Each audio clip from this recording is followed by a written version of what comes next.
¿Qué tal? Muy buenas tardes, estimadas amigas y amigos. Sean ustedes bienvenidos a este programa de hoy, martes 1 de marzo, Fiscal en Serio. El día de hoy, ya prácticamente en plena época de declaración anual, les damos la bienvenida para abordar este tema que resulta muy interesante respecto a la deducción de los sueldos y salarios en la declaración anual de personas morales.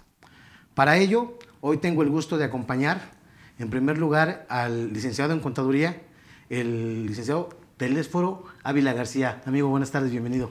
¿Qué tal, Tabo?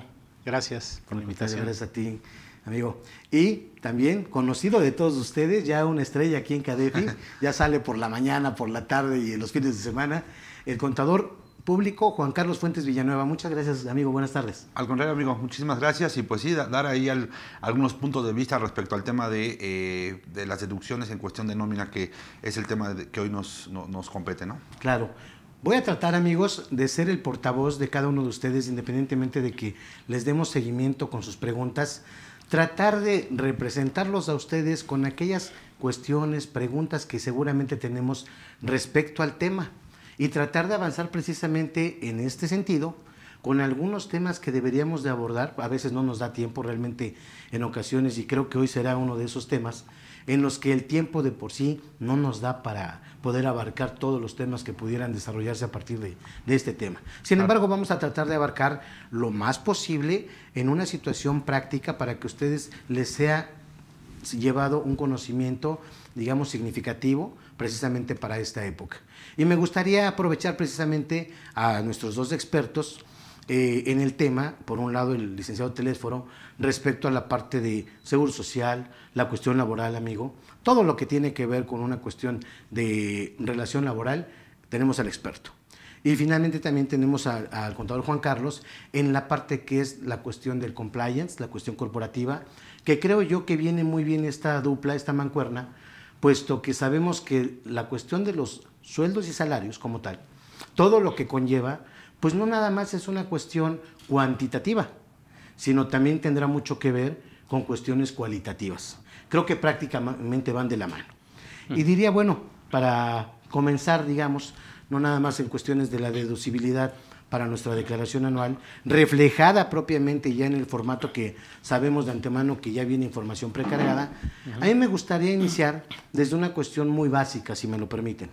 ¿En qué sentido, diríamos, desde la misma contratación del personal? Aunque a lo mejor digan, oye, espérame, pero ¿por qué si vamos a hablar de la deducibilidad de sueldos y salarios dentro de la declaración anual y finalmente es un dato precargado? Pues creo que nos podríamos abocar nada más en hacer ese cruce de información respecto a lo que tenemos de manera interna contra lo que aparece cargado en el SAT, que dicho sea de paso es información que nosotros mismos generamos. Pero me gustaría un poquito más atrás, si me lo permiten, porque en esta cuestión cualitativa que implican los sueldos y salarios, obviamente debemos de partir desde la base. Diríamos, amigo, que quiera tomar la palabra, por favor, desde la misma contratación. ¿Estás de acuerdo? Adelante, por favor. Sí.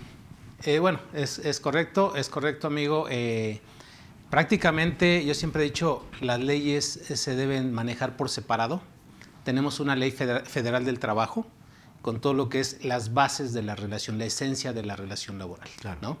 Tenemos diferentes artículos que te regulan las condiciones de trabajo, que son importantes, que es parte de la materialidad, okay, ¿no? Tenemos también la razón de negocios que hoy se pide.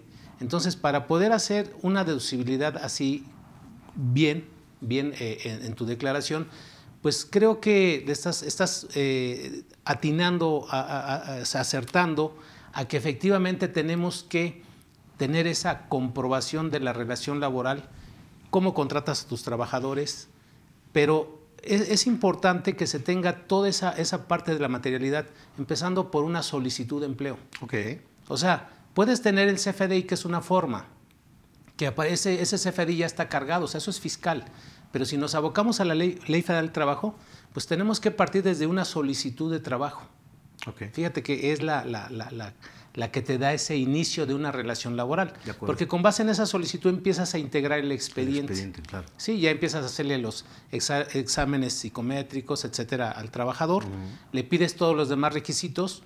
Hoy en día, dentro de los requisitos es bien importante, aparte de tener una identificación plena del trabajador, ¿sí? Porque es parte de lo que fiscalmente te van a pedir para cuando quieras hacer deducible un salario. De acuerdo.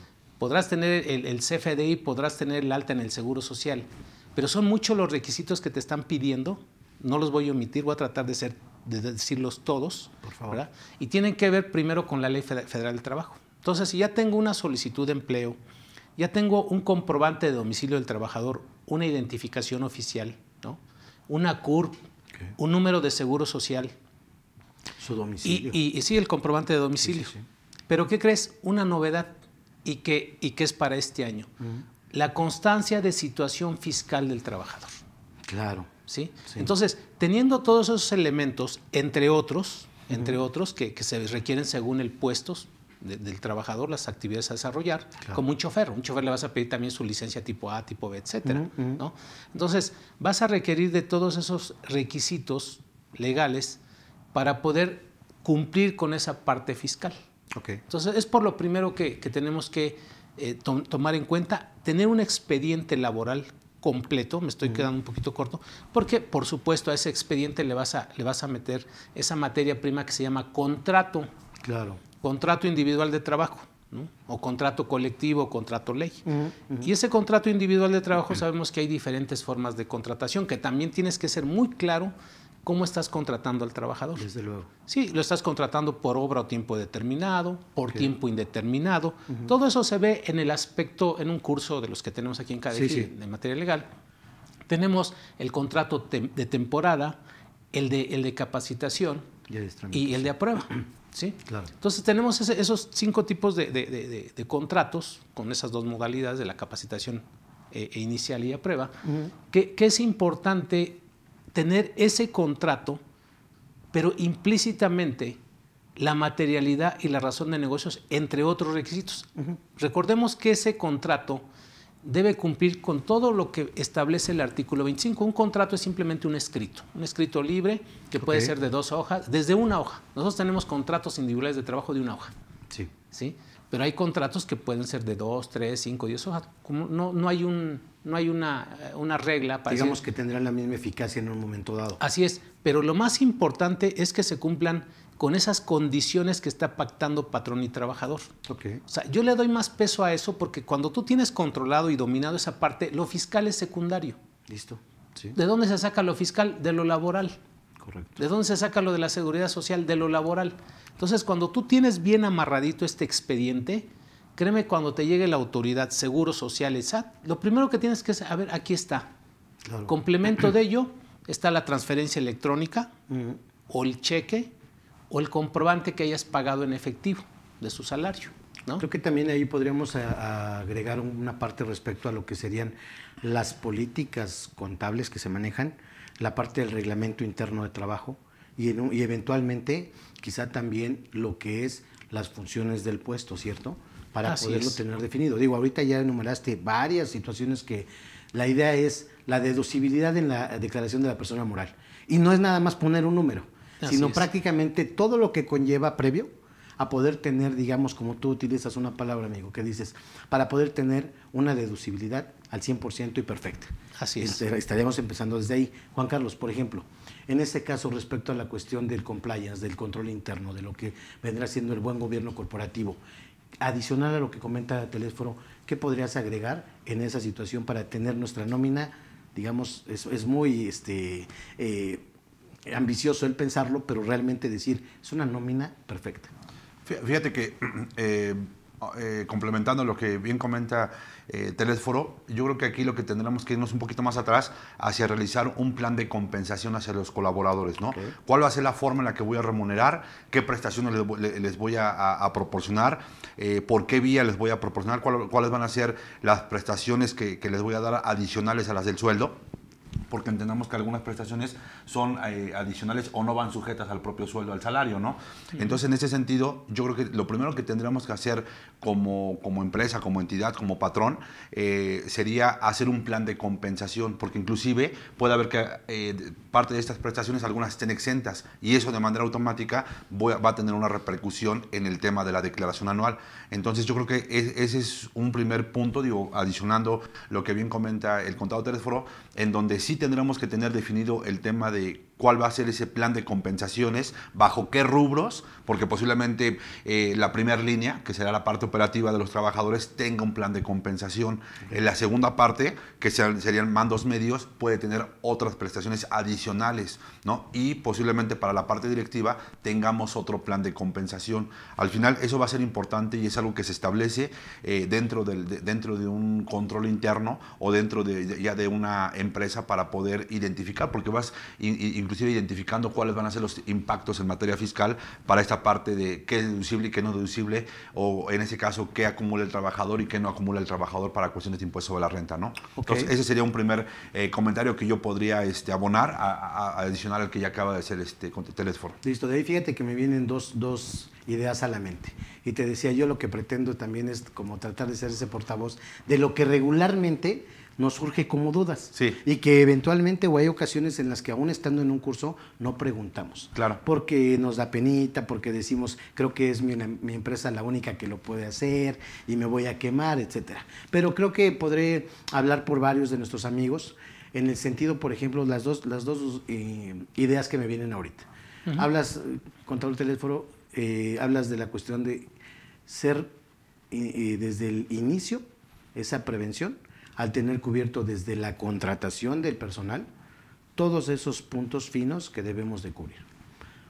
Y es muy común, quizá más de lo que parezca, que te dicen, oye, pregunta, ¿puedo contratar a una persona por un tiempo definido? Es decir, ¿lo tengo que dar de alta de entrada sí o sí al Seguro Social? ¿O puedo tener una modalidad alterna, eventual, por una temporalidad específica, antes de dar ese primer paso a poderlo contratar? Realmente desde el inicio de la prestación del servicio, y llámale prestación del servicio, la capacitación. ¿Listo?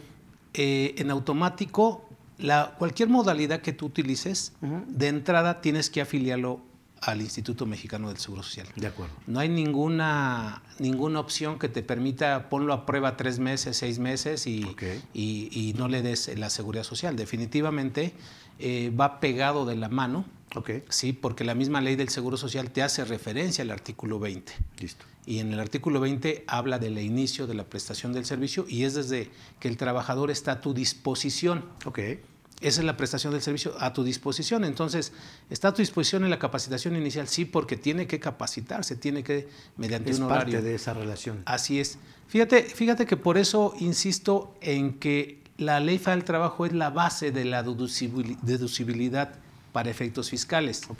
Porque ya una vez que tú tienes elaborado ese buen contrato, que puede ser por tiempo determinado o por tiempo indeterminado, bien, ¿qué es lo que te hace o te obliga a hacer uno u otro? La naturaleza del trabajo. Y muchos se preguntan, ¿qué es la naturaleza del trabajo? Muy sencillo. Si tú tienes una campaña navideña, una campaña para ciclo escolar, temporada, tú requieres de cierto personal eventual. Sí. La naturaleza dice, te obliga o te permite a que tú contrates trabajadores de una fecha a otra. Tú le haces un contrato por tiempo determinado, empieza la temporada navideña en agosto y termina en diciembre. Ya ves que se recorren los tiempos. Entonces tú contratas a ese trabajador por 4, por 5, por 6 meses. Lo haces por tiempo determinado, le pagas su salario, lo tienes afiliado al Seguro Social. Fíjate, todo esto es interesante porque todo eso te va a permitir que hagas una deducibilidad correcta. Claro. Tienes ya el expediente, tienes un buen contrato con una naturaleza bien determinada, en nada de simulaciones. Sí. Cuando ya le pagaste sus salarios, cuando ya le pagaste sus prestaciones, va a llegar la fecha del aguinaldo, le pagas su parte proporcional del aguinaldo. Sí. Y ya al término del finiquito, ya le das esa cantidad que le corresponde. ¿sí? Solamente la parte de la liquidación que le llama, parte proporcional del aguinaldo, de las vacaciones y de la prima vacacional. Y eso, por supuesto, todo va a ir timbrado en un CFDI. Ahí se cierra el ciclo. Le da las gracias al trabajador y quizá lo esperes para contratarlo en la siguiente temporada. Claro. ¿No? Ahí, por ejemplo, acabas de comentar un concepto. Dices, finiquito y liquidación pareciera que, como lo comentaste, fueran sinónimos. Es que antes se utilizaba como finiquito estos conceptos que estamos utilizando, aguinaldo, vacaciones, prima vacacional y otras prestaciones que estuvieran pactadas en el contrato. Pero, vamos, la autoridad fiscal hoy en día ha clasificado en liquidación aquellos conceptos remunerativos que se referían al finiquito e indemnización a lo que es conceptos indemnizatorios, como los 3 meses de salario, los 20 días por año y los 12 días por año. De acuerdo. Así es como los clasifica nada más ahora, indemnizaciones y liquidaciones. Yo, la verdad, sí estoy de acuerdo con las indemnizaciones. Con esto de la liquidación, bueno, pues está bien, lo maneja así, no pasa nada. Yo estoy cambiando, yo en mis materiales lo cambié, eso que yo le llamaba finiquito y le estoy llamando liquidación. Claro. ¿No? Amigo, ¿alguna situación que pudiéramos tener como una cuestión de prevención desde el momento de la contratación, nuestras políticas que deberíamos de tener muy bien definidas en cuanto a, decíamos, la parte de lo que son la integración de los puestos, que esté bien definida? Y comentabas hace ratito una cuestión que es la segunda idea que se me vino a la mente que les comentaba. Respecto a que decías, bueno, podrías tener alguna prestación respecto a lo que son los trabajadores, digamos, por X rango o nivel. Entiendo que podría ser en función de las actividades que cada uno realiza, la categorización que pudieran tener cada uno de los trabajadores, y que esto no tendría ninguna situación que fuera en contra de la parte de la generalidad que establece como tal que se deben dar las prestaciones, ¿no? Sí, claro, digo, en este caso, hablando justamente del tema de la generalidad y de la universalidad que puedes tener dentro de una empresa, yo creo que aquí es importante tener identificado esto, ¿no? Al final tú les puedes dar la prestación a tus trabajadores, cualquiera que sea, sin embargo, pues evidentemente no le vas a dar la misma prestación a tu director posiblemente de finanzas que a alguien operativo, ¿no? Debe de cumplir ciertas condiciones para poder obtener esa prestación como tal, ¿no? Un claro ejemplo pues puede ser inclusive el tema, por ejemplo, de que le puedas dar un automóvil, ¿no? O la renta posiblemente del departamento donde vive el director, ¿no? Que regularmente son las prestaciones que se les dan a ese nivel. Entonces, puede ser aquí algún tema de esa cuestión en donde esa sea la gran diferencia, ¿no? Las funciones que realice cada uno de ellos, ¿no? Sin embargo, tienen acceso a todas las prestaciones, pero ¿cuál es la preponderante? Pues evidentemente que puedan llegar a ese rango, ¿no? ¿Qué es lo que necesitas? Llegar a ese rango para que puedas tener acceso a esas prestaciones como tal. Digo, salvo lo que ustedes puedan opinar al respecto. Digamos que se puede condicionar en función de la categoría que tengan en su puesto, o también a ciertas metas. Sí, claro, digo, desde mi punto de vista tendría que ser así. Al final no lo restringes al trabajador, pero sí lo haces a que la limitante sea justamente que pueda llegar a ese nivel o a ese rango dentro de la empresa como tal para poder tener acceso a esas prestaciones. Ok, ahora, aquí digamos que cubriendo esas partes que ya nos comentaron ahorita, pues tendríamos, digamos, de alguna manera cubierta la parte que inicia desde la contratación, que como bien dices, Telesforo, sería desde su solicitud de empleo, ¿no? Desde mostrar las capacidades que la persona, incluso con su currículum de vida o como tal, dices, estoy demostrando o estoy infiriendo que tengo tales o cuales características que aplican al puesto, a la vacante.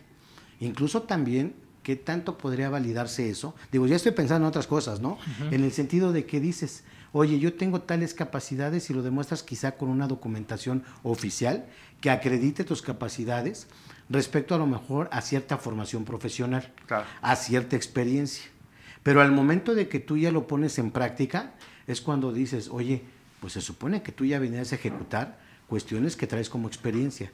Eso de entrada podríamos argumentarlo en un momento dado para definir que la relación no se da, para terminar con la relación laboral.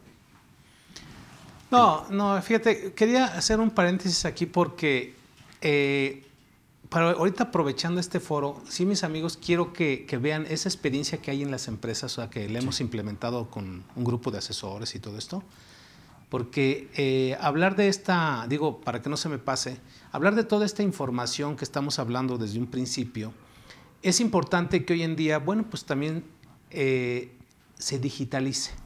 Ok, bueno. Sí, porque digo, toda esa experiencia que les voy a ir comentando es porque es lo óptimo, es porque les va a servir mucho, toda vez de que los sistemas de nómina pues hay que alimentarlos, claro, ¿no? También es importante que cuentes con un sistema de nóminas, ¿no? Que te permita agilizar tus procesos, prestaciones, compensaciones, etcétera, incluso finiquitos y liquidaciones.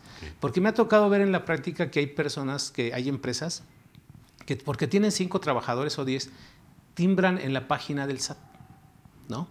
Entonces no lo veo recomendable, les digo, oye, así tengas un trabajador con un sistema de nóminas, réntalo, es gratis, los packs son gratis, entonces busca la manera de que lo hagas a través de un sistema de nóminas, ¿no? Entonces, poder digitalizar la documentación, después de que ya recabaste la documentación inicial, digitalízala. Ok. Siguiente paso, créate una base de datos, importantísimo. Cuando tengas una base de datos en Excel de tus primeros 10 trabajadores, conforme vayas agregando, vele poniendo la fecha de actualización. Ve creando esa base de datos. Porque desde esa base de datos, cuando tú la tienes con los parámetros adecuados a un sistema de nóminas, desde ahí subes esa información al sistema de nóminas. ¿Sí? Ahora, ese sistema de nóminas, ¿cómo se va a ir alimentando? Con la bitácora. Importantísimo. Oye, ¿cómo puedo materializar la relación laboral? O sea, ya tengo un expediente, ya tengo un contrato, ya tengo un sistema de nóminas. ¿Cómo puedo materializarlo? Con la bitácora. ¿Qué es la bitácora? Es una relación de las actividades que están haciendo los trabajadores. Todos tenemos, siempre dejamos impregnado una bitácora de nuestro trabajo. Digo, ¿cómo? Pues hay quien dice desde el reloj checador, lista ¿no? de asistencia. Lista de asistencia, etcétera, correos electrónicos, WhatsApp. Oiga, jefe, me mandó al banco, voy temprano, ya estoy aquí en el banco y estás con el WhatsApp. Esa es una bitácora. Entonces, eso te va a ir materializando porque vamos hacia el punto fino, que es la deducción. Pero fíjate, por todo, o sea, es de la A a la Z, y a veces piensan que la relación laboral es nada más contrátalo, págale, tímbralo y ya es deducible. No, eso no está blindado, no vas a tener problemas tarde que temprano. ¿Sí? Porque hay muchos requisitos, la verdad son muchísimos los requisitos que te están pidiendo y no son difíciles, o sea, que nos hace caso a lo que luego charlamos, platicamos, dice, ya le entendí, a ver, paso 1, paso 2, lo dijo claramente, ¿no? Cualquier duda, pues aquí estamos para servirles, ¿no? Pero sí va en ese orden. Entonces, ¿con qué va a terminar una relación laboral? Pues con las causas justificadas o injustificadas, ¿no? Entonces, sí es importante que tomemos esto ahorita, vamos y seguimos comentando con lo que venga. Incluso ahorita que acabas de mencionar esta parte, diríamos, esa base de datos te va a servir incluso hasta para tener el cuadro de antigüedades, que regularmente no lo tenemos. No llevamos un control respecto a cuáles son las vacaciones que tienen derecho los trabajadores, un control propiamente para ver cuántos días le debes o si en un momento dado ya perdieron el derecho a disfrutarlas. ¿De acuerdo? Así es. Y otro punto muy importante sería la parte del pasivo laboral. O sea, cómo se va generando ese pasivo laboral, que la verdad es que, amigos, en la mayoría de las empresas que conocemos, la mayoría no tiene implementado, de acuerdo a normas de información financiera, ese boletín como tal, esa norma para el pasivo laboral. Y finalmente ahí tenemos una cuestión que a futuro nos puede causar una contingencia muy fuerte, porque, por ejemplo, en estas situaciones ahorita de pandemia dices, oye, le das continuidad o no, pero no tienes esa reserva. ¿Y de dónde puedes tomarlo? Pues obviamente también van a ser datos que pudieras darle tú a un actuario, por ejemplo, para que te diga, a ver, de acuerdo al promedio de edades que tienes, a las funciones, etcétera, y la antigüedad de tus empleados, tu pasivo laboral tiene que estar proyectado a tal tiempo y que vayas haciendo realmente esa reserva. La verdad es que la mayoría no lo tenemos y habrá que ver también qué beneficio le pudiéramos dar a esas provisiones. Sí. ¿Estamos de acuerdo? Sí, fíjate que aquí hay algo, es que es todo un mundo laboral, está padrísimo el tema. Yo les digo, pues vamos, con esa experiencia que tengo, pues la verdad la comparto, la comparto bastante, porque a final de cuentas, de aquí de la base legal, mira, yo resuelvo todas las dudas que me hacen, siempre pienso en la ley federal del trabajo y ahí está la solución. A mí pregúntame fiscal, seguro social, Infonavit, riesgo de trabajo, el tema que tú quieras pregúntame y con lo que lo voy a resolver es con la ley federal del trabajo. Okay. De las dudas de las preguntas que nos van a hacer, que van a ser varias, sí. voy a adivinar el día de hoy. Okay. Del outsourcing, oye, ¿y esto del outsourcing, la sustitución es deducible? No, nos las van a preguntar. Sí. ¿Y sabes con qué la voy a resolver? Con la Ley Federal del Trabajo. Okay. Porque no va a ser ni Seguro Social ni Ley del Impuesto de Renta la que me va a dar la luz para hacer deducible o no deducible esas remuneraciones que se venían pagando antes del outsourcing. Es la parte laboral. Bueno, aquí ¿no? también habrá que... ¿Cómo hiciste esa sustitución patronal o una sustitución patronal aparente o previamente un finiquito, una liquidación? Con lo que tú estás comentando. Oye, hicimos un corte, les pagamos su finiquito a los trabajadores y los recontratamos. Ya. ¿No? Ok. ¿Con qué fecha? ¿Con qué fecha? Porque, no, pues es que ya les hice su corte. Ya les pagaste prima antigüedad. Entonces, perfecto. Es una nueva contratación. Desde ¿no? cero, digamos. Pero todo va a ser laboral. Okay. Todo va a ser laboral. Entonces, en ese orden de ideas que llevamos, pues si te das cuenta son muchos artículos los que vienen ahí en la Ley Federal del Trabajo, pero que realmente todos son importantes, ¿no? Simplemente, oye, ¿cómo le asigno un salario a un trabajador? O sea, desde ahí, ok, ya hiciste tu contrato y pues ahí, oye, ¿y qué salario le pago a un vendedor?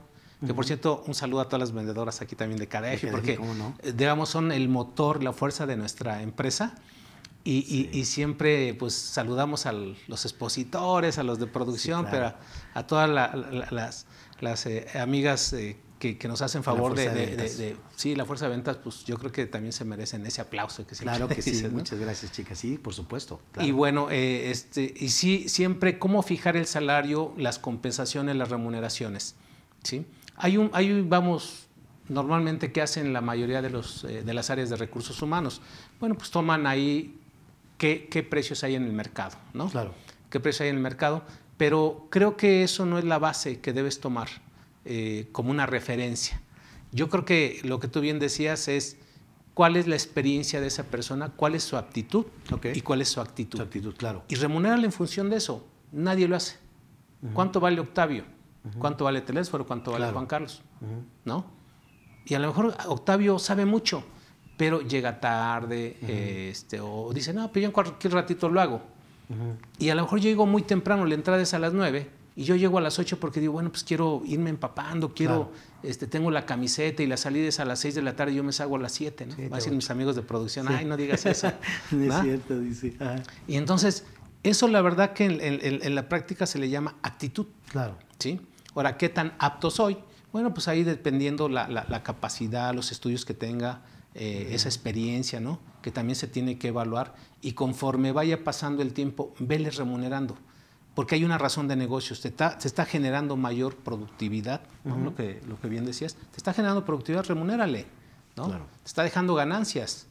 Entonces, es importante tomar en cuenta esos elementos que vienen en la Ley Federal del Trabajo. ¿Sí? El que le tengas que remunerar en función de su actitud y de su aptitud. Internamente, ¿cuál sería el mejor documento para poder plasmar ese tipo de políticas? El contrato individual de trabajo. Okay. O sea, ahí viene lo que es el salario y ahí mismo viene lo que son los derechos de los trabajadores, un aguinaldo, vacaciones, herramientas de trabajo, capacitación. Vienen todas esas condiciones que son obligatorias. Okay. Entonces los patrones, pues a medida de que cumplan esas obligaciones, pues van a ver un beneficio, ¿sí? No tener miedo, porque los patrones dicen, no, fírmale un contrato y nada más en un ejemplar. No le des copia, porque nos va a demandar. Sí. Pues la verdad, hoy en día, con o sin contrato, te puede demandar y hay muchas maneras de hacer. Digo, también está la defensa para los patrones, claro, ¿no? Pero haciendo las cosas bien, digo, porque la ley, decía el otro día en una empresa, decían, es que dicen una cosa es la teoría y otra cosa es la práctica, la realidad. Le dije, no, pero si en la teoría te están diciendo que el hacer un contrato individual de trabajo, que tener una relación, ¿qué es lo que busca la Ley Federal del Trabajo? Equidad y justicia social.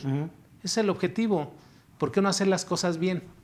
Ahora, tú las haces bien, créeme, complementario con el buen trato a los trabajadores, ¿qué crees que va a pasar? Va a ser una empresa de éxito. Sí, va a haber una buena relación. Así es. Va a tener un trabajador. Y entonces va a haber o sea, imagínate un trabajador que eres transparente, le estás haciendo su contrato individual de trabajo, le estás dando sus prestaciones, su aseguramiento. No quiere decir que no puedas utilizar algunos esquemas o alternativas que traigan beneficios económicos para la empresa, ¿no? Okay. Y a final de cuentas tú dices, oye, pues ya al trabajador quiero otorgarle una prestación. Sí. En la Ley Federal del Trabajo no regula prestaciones. Esto es algo de manera unilateral por parte del patrón. Oye, pues estoy viendo que hay buenas ganancias, pues quiero en lugar de pagarlo en impuestos, Sí. o en lugar de llevármelo como dividendos, quiero compartirle a mis trabajadores. ¿A través de qué? Pues de un esquema de incentivos. Sí, en todo caso la Ley Federal del Trabajo lo que establece son mínimos, no máximos. Así es. ¿De acuerdo? Pero hay que darle, o sea, a un obrero no le vas a pagar 200,000 pesos mensuales. No, No hay una razón de negocios. claro. Con todo respeto, oye, es que es un obrero certificado No, por el CONACYT, entendemos tal. que es en un rango totalmente que sea natural, normal, que la misma relación lo justifique, ¿no? Así La es. labor. Yo decía la naturaleza del trabajo, ¿no? Teníamos varios ejemplos. Cuando tú, un trabajador o una trabajadora, otro ejemplo, ¿no? Una trabajadora en estado de maternidad, ¿no? Que se tiene que ir de incapacidad 42 días antes, 42 días después. Ahí, ¿qué sucede? Pues la naturaleza del trabajo te permite sustituir temporalmente a una persona que haga sus funciones con el mismo salario. Claro, a igual labor, igual labor. remuneración, Sí, claro. Entonces entra sus 84 días y también le haces un contrato por tiempo determinado, ¿sí? Para suplir o sustituir temporalmente a un trabajador. Claro. Y así la naturaleza. Pero resulta que también eres una empresa de autotransporte y tienes 10 camiones. Sí, ¿no? Operadores, macheteros. Entonces tú necesitas 10 operadores. O sea, no vas a contratar a un trabajador por tiempo determinado para que te opere el camión. No, claro, que vaya el viaje y regrese. ¿Sí? Mario de la Cueva decía, la base existe desde que está el puesto. ¿Sí? Desde que está el puesto, la base se da en ese momento. Nada de que la base la vas a tener hasta los 3 meses o a los 6 meses. Eso es un mito. O la planta que le llaman. ¿no? Sí. No, la planta la obtienes desde el primer momento en que existe el puesto. ¿Sí? Lo mismo en una empresa hay una recepción. Pones un escritorio y atención a clientes o dirección de clientes. Pues a cualquier persona que vas a contratar es una trabajadora, es un trabajador por tiempo indeterminado. Desde el primer día. Y no la vas a contratar como freelance o asimilado. Ahora, hago la mención, amigo, porque les decía, y perdón, amigo, cualquier comentario, por favor, te sumas. Hago la mención porque digo, aunque parezca más común de lo que... Es más común de lo que pareciera. Hemos encontrado de repente empresas que dicen, mira, esta persona, ¿por qué, por ejemplo, está timbrado? Con su primer periodo desde que inició, está timbrado con un ingreso por honorarios asimilados a salarios. Claro. De entrada, ¿no? Está así timbrado. Sí. Y a lo mejor ves la periodicidad y son 3 meses. A partir del día 1 del mes 4 es como se da de alta, ¿no? Dices, oye, a ver, esa situación finalmente la misma persona, aunque en diferentes periodos, está percibiendo un ingreso por asimilado y a partir de cierta fecha un ingreso por sueldos y salarios, ¿de acuerdo? Obviamente dirías, oye, ¿pero qué justificó? Pues si vienen realizando las mismas funciones desde el día 1. ¿Sí me explico? No cambió de un puesto a otro como para poder justificar el que primero fue honorario asimilado y después asalariado. Yo te podría decir ahí cuál sería la gran diferencia desde mi punto de vista. Sería una palabra, el tema de la subordinación. Aún y cuando vengan haciendo las mismas funciones, simplemente con el hecho de que te den un horario, que te den indicaciones, que obviamente resguardes y que estés a la propia disponibilidad del propio patrón, en ese momento es cuando ya eres un trabajador.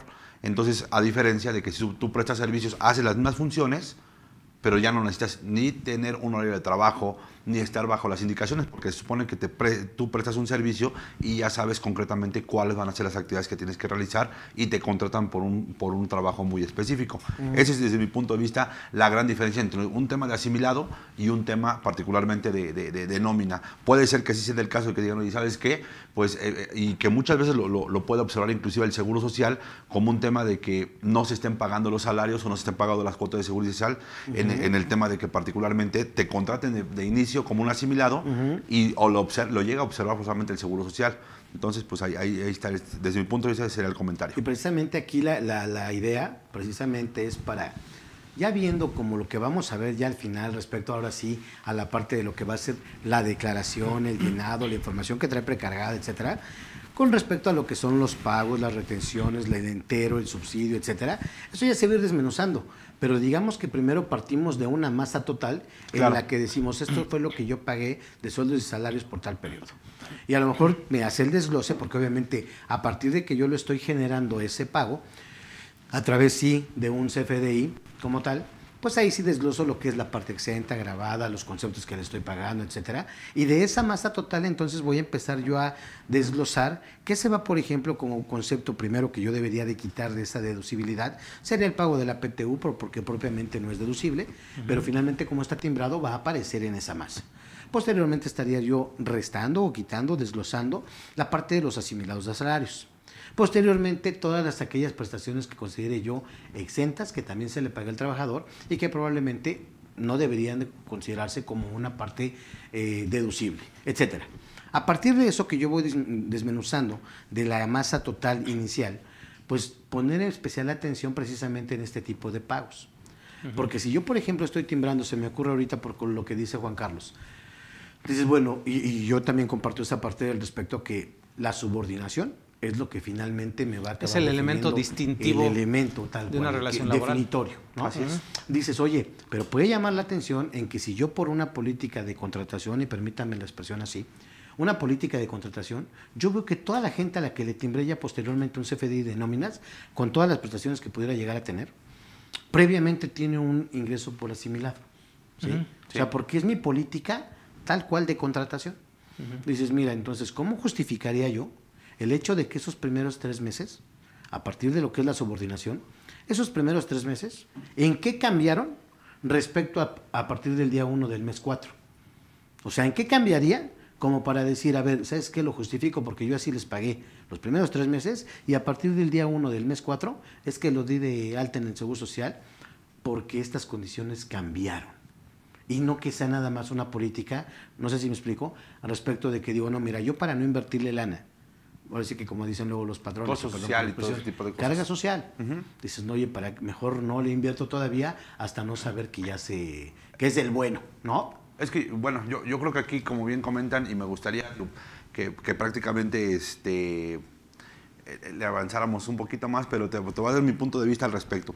Creo que ese punto particularmente lo puedes eliminar teniendo un buen reclutador, ¿no? Digo, y yo creo que ese tema tú y yo particularmente lo hemos platicado, en donde justamente si tienes un buen reclutador, tienes una buena persona que te identifique particularmente quién es el perfil correcto, no tendrías por qué estar haciendo este tipo de prácticas, de malas prácticas. Exacto, eso es lo que quería decir. Es una mala práctica. Exactamente. ¿No? Entonces, ¿por qué? Porque al final, si tú consideras que ese es, ya pasó los filtros, ya pasó exámenes psicométricos, y creo que en algún momento lo platicábamos, ya pasó ciertas... De confianza también. Exactamente, ciertos exámenes, pues evidentemente el último filtro, pues eres tú que vas a ser el jefe directamente. Ya no tendría por qué haber otro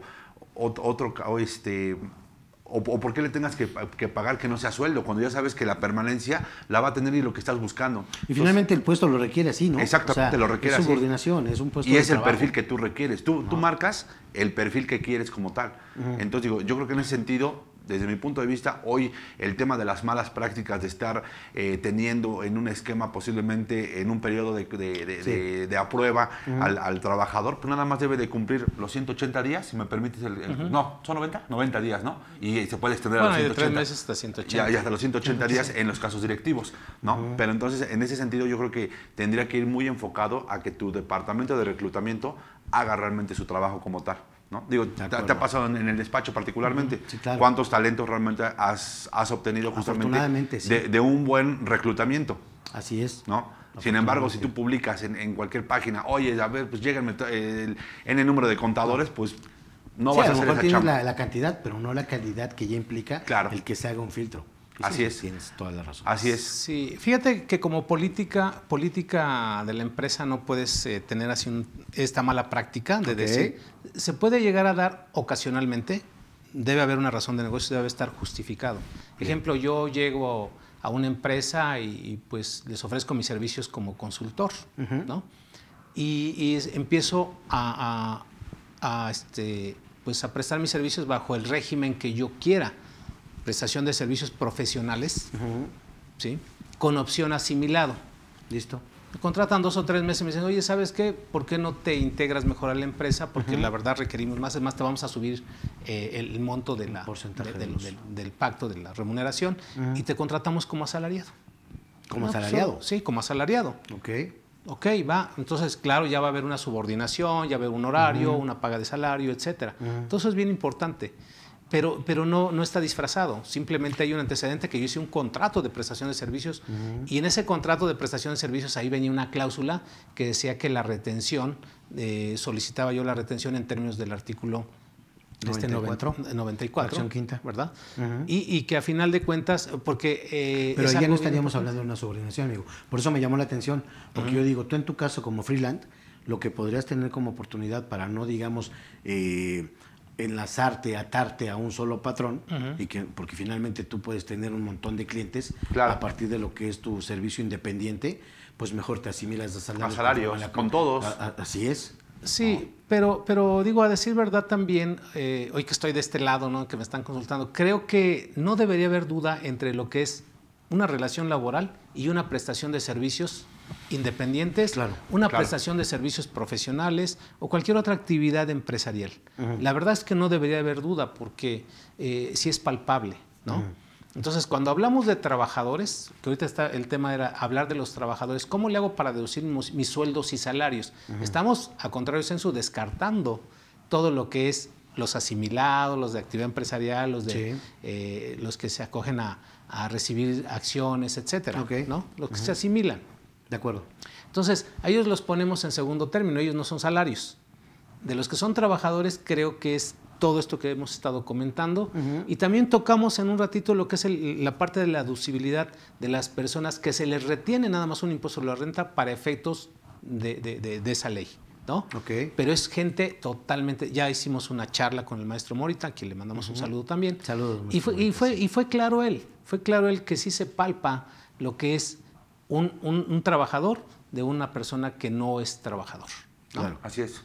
De acuerdo. Vamos a empezar con una serie de preguntas, por favor, porque creo que ya iban varias. Dice Josefina González Gándara. Si el salario se paga en efectivo, aparte de la firma del CFDI, ¿qué otro comprobante se requiere? Bueno, desde mi punto de vista, el expediente laboral que ya platicamos nosotros, ¿no? Que inclusive ya le hemos dicho que integra ese expediente laboral, el contrato. Y la bitácora. Y la bitácora, justamente. Es importantísimo la bitácora porque se está pagando en efectivo, ¿ok? Te hago válido el pago en efectivo. ¿Qué servicios prestó? ¿No? Y ahí hay que comprobarlo. Ahora bien, digo, esa pregunta tiene que ver mucho con el artículo 101 de la Ley Federal del Trabajo. Fue una reforma en 2019 en donde el CFDI hace prueba plena. ¿Sí? Y el CFDI es un XML, no es, a veces los abogados dicen, no, perdóname, tú eres contador, para mí es más importante una representación impresa con la firma del trabajador. ¿Sí? ¿Qué decimos nosotros, algunos, los tecnológicos? Oye, y si tienes 110,000 trabajadores, ¿cómo le sacas la firma? Que por allá también viene una reforma para este año, ¿no? Respecto a que los trabajadores también tienen que contar con su firma electrónica. Precisamente para que de alguna manera, cuando rebasen más de 400,000 pesos. Correcto. ¿Cuál es la idea precisamente? Que eso al final de cuentas la idea es amarrar precisamente ese tipo de relaciones y que evidentemente va a tener que ver, obvio, también con esa fiscalización a partir del ingreso que cada quien pueda tener, ¿no? Pero esa de qué va, digamos que si nosotros, por ejemplo, decimos contratos, hoy por hoy, la verdad es que yo había tenido muy poca experiencia respecto a poder firmar de manera electrónica, lo comentábamos recientemente, amigo, respecto a que hoy por hoy un mismo proveedor autorizado de facturación, un PAC, me puede dar ese servicio. Y obviamente lo único que haces, habrá que, cada PAC va a ser diferente su forma de, de presentación, pero en esencia es una sola situación en la que te mandan un software que tú descargas, pones el documento y lo firmas electrónicamente.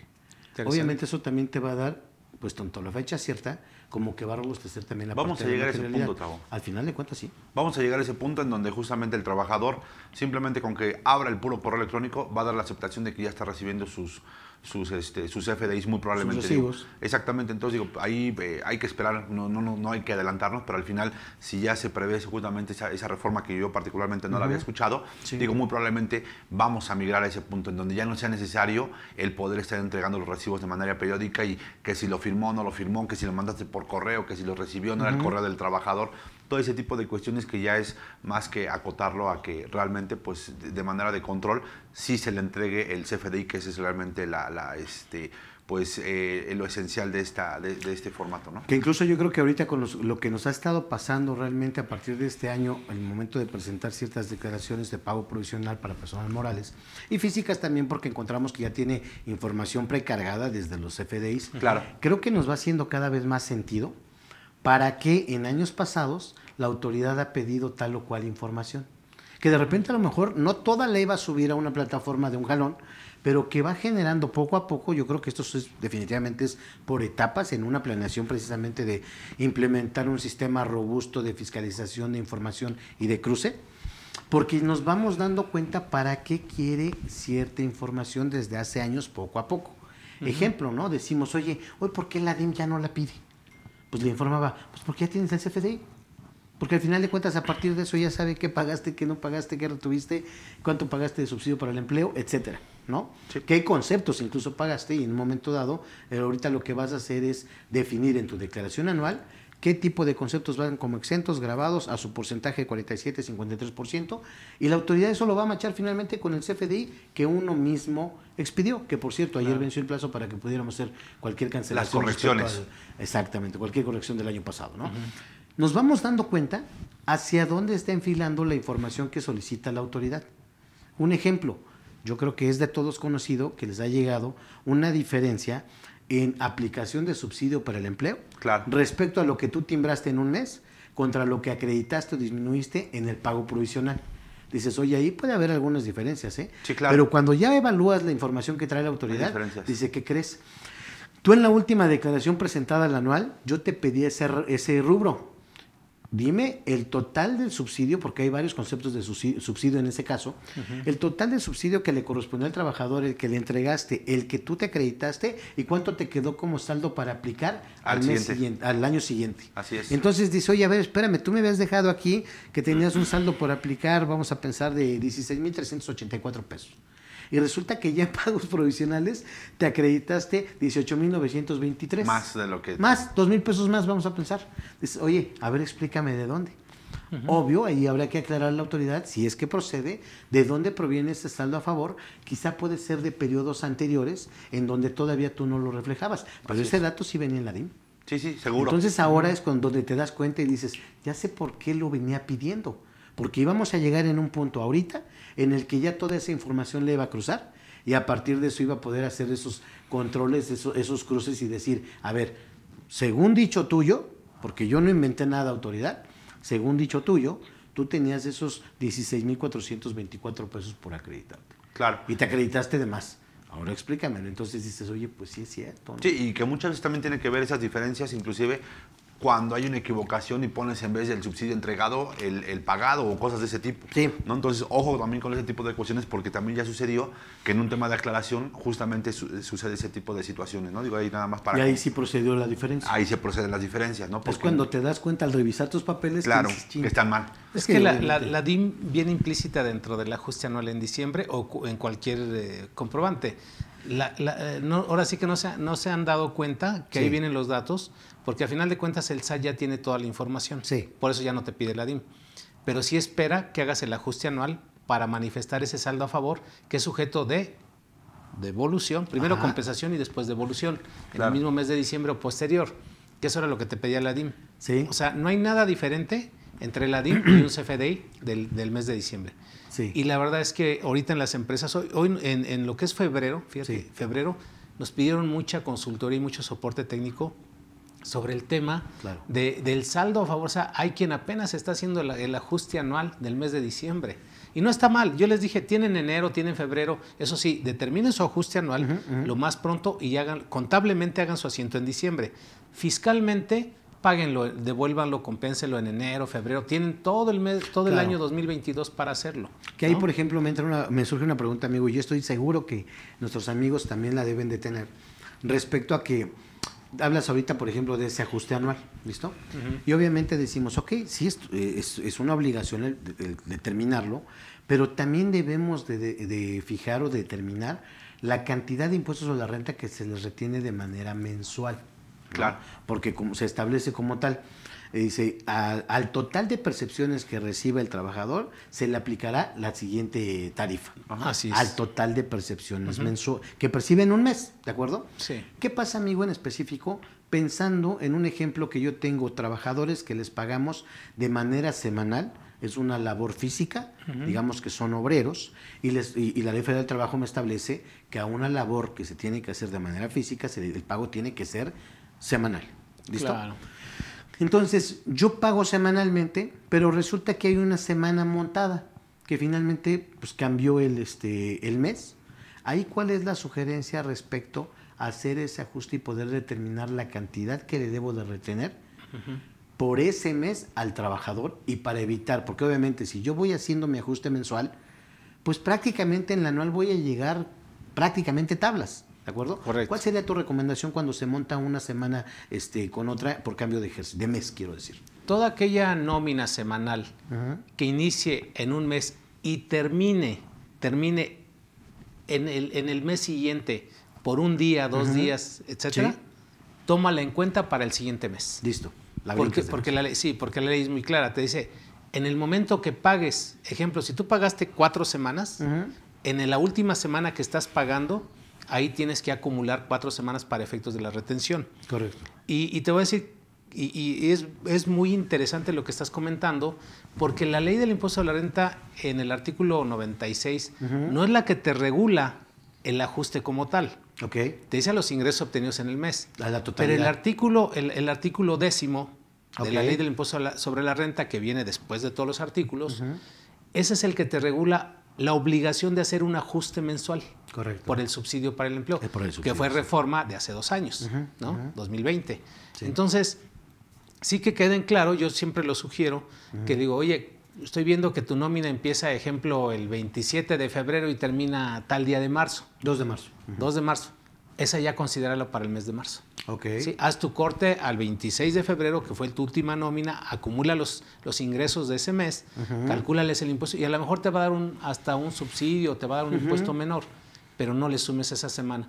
Y es algo muy común que muchos programas de nóminas, yo veo que su configuración, parametrizarlos. que porque abarcó un día del mes de marzo, la meten la nómina en el mes de febrero. Les digo, no es correcto. No es correcto esa llamada, porque se supone que abarca una periodicidad semanal donde termina, y cuando debiste haber pagado, pues prácticamente ese día en que está culminando la semana. Y ocurre de repente que por la naturaleza de los pagos que se le hacen a los trabajadores, resulta que, haz de cuenta, voy a inventar un poquito cifras, pero... Perdón, artículo 88 de la Ley Federal del Trabajo es la que te regula esto. A los obreros se les paga por semana, a los demás se les paga por quincena u otro catorcena, otro periodo. Listo. Gracias, amigo, por la precisión. Voy a inventar ahí algunas cifras, pero finalmente en la práctica créeme que son reales. A lo mejor yo le estoy pagando en ese ejemplo, siguiendo el que tú comentas del foro, yo las primeras 2 semanas les pagué subsidio por la cantidad que le haya pagado yo a los trabajadores. Vamos a pensar que tengo un salario mixto, ¿no? Le pago subsidio por el empleo por sus primeras 2 semanas. Resulta que la tercera le tengo que retener una cantidad, pero ya le apliqué el subsidio. ¿Sí me siguen? Sí. Entonces dices, oye, ¿ahí de qué manera haces el ajuste cuando agarras y dices, ay, güey, ya le entregué subsidio? Cuando ya en la totalidad era retenerle. Más que entregarle subsidio. ¿Ahí qué procedería?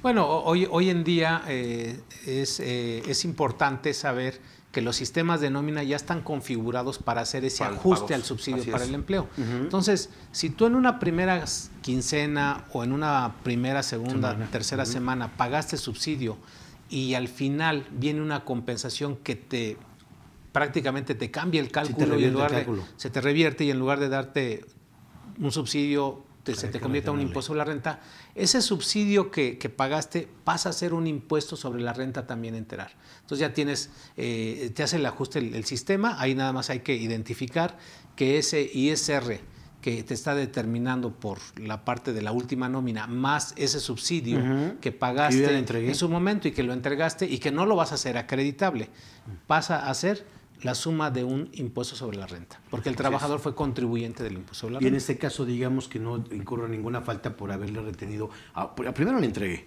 pero ahora en este ajuste que yo estaré haciendo, ninguna falta por ahora retenerle de más al trabajador. No. Claro, toda la vida ha existido, claro. O sea, desde el ISCAS, ¿te acuerdas del famoso impuesto sustitutivo del crédito al salario? Sí, desde ahí ya existía ese ajuste, ¿no? Sí. Después vino el famoso subsidio para el empleo y bueno, pues vino el crédito al salario y luego el subsidio para el empleo, ¿no? Sí. Entonces hemos pasado por todo eso. Los sistemas siempre lo han hecho, nada más que antes te lo ponían ahí como subsidio en rojo y era un impuesto sobre la renta. Entonces es totalmente legal. Aquí lo más importante y el tip que se les puede recomendar a sus amigos, que cuando haya nóminas planas, pues procedan a dar el subsidio en cada semana, en cada quincena.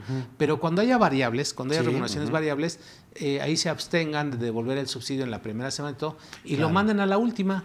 Ahí sale el ajuste total. Ahí sale el ajuste y no van a tener problema de ese tipo de ajustes. Ahora, ahí, por ejemplo, recomendación, amigo, aprovechando el comentario, aplicar tarifa semanal, quincenal, catorcenal o la mensual. Al final diaria de cuentas, puede ser inclusive, ¿no? Se supone que al final de cuentas debe de ser o puede ser diaria ajuste también. mensual.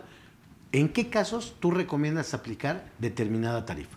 En todos los casos yo aplico siempre, o yo recomiendo aplicar las semanales o las quincenales, pero al final de cuentas, al término del mes siempre vas a aplicar la mensual, ¿sí? Claro. Los sistemas de nómina, la mayoría te parametrizan el que si vas a pagar por semana, te lo elevan al mes. O sea, si dicen, si tú vas a pagar 4 semanas al mes, de una vez te multiplico tu salario por 4 semanas.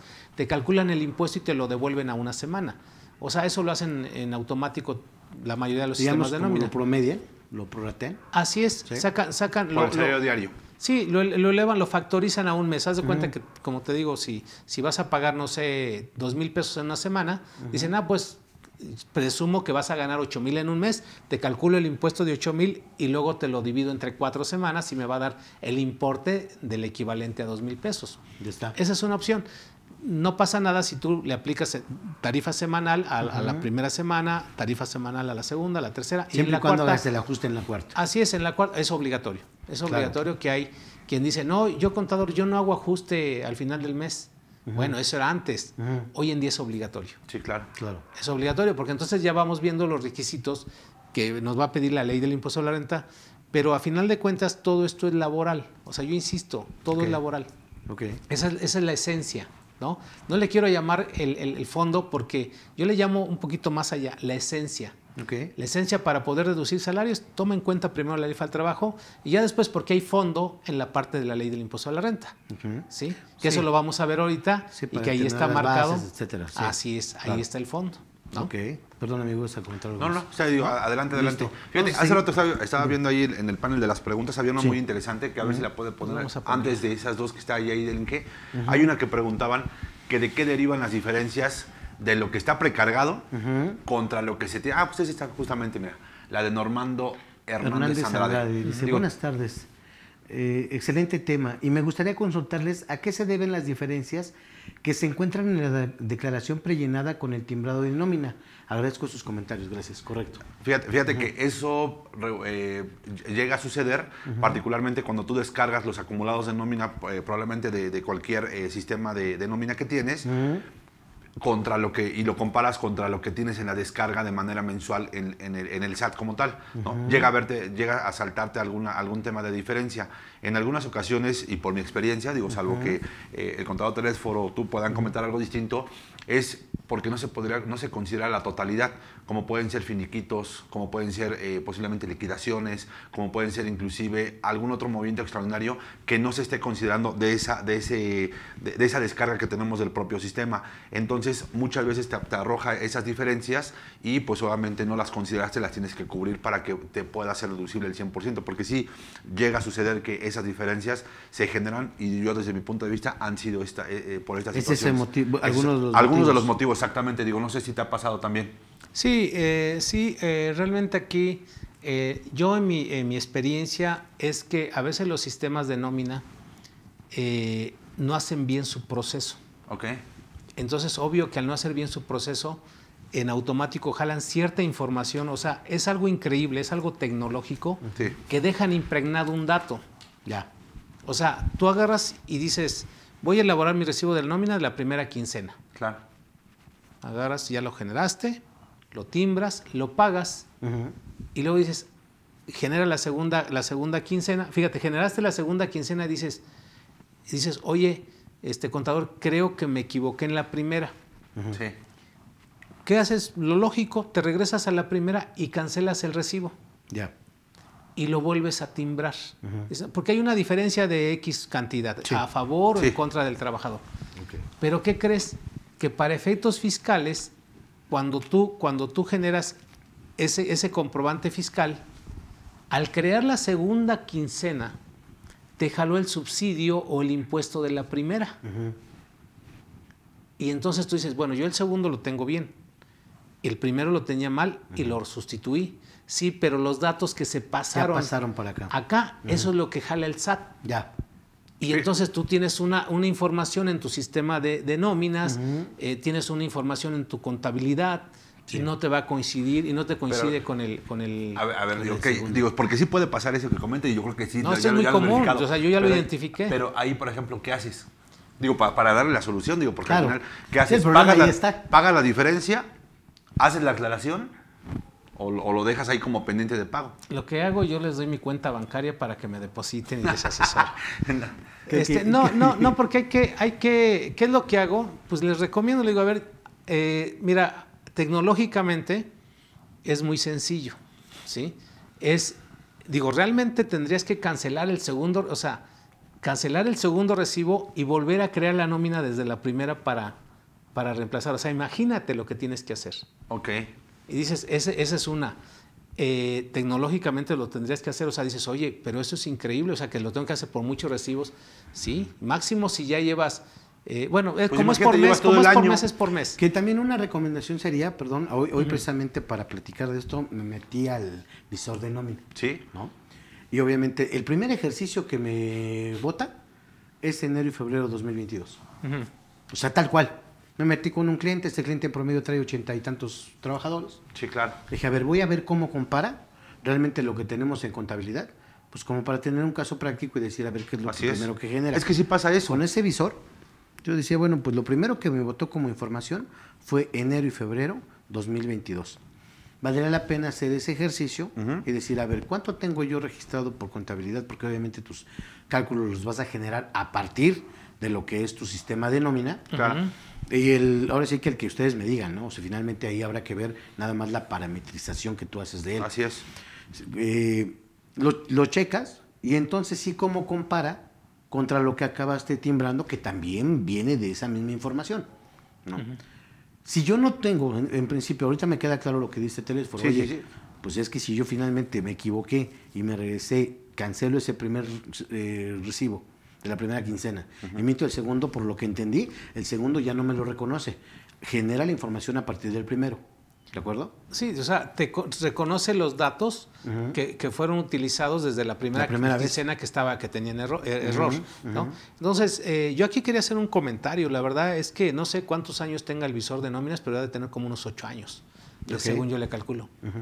Yo mi recomendación nunca lo he utilizado. Nunca. Siendo especialista en nóminas, nunca lo he utilizado. Ok.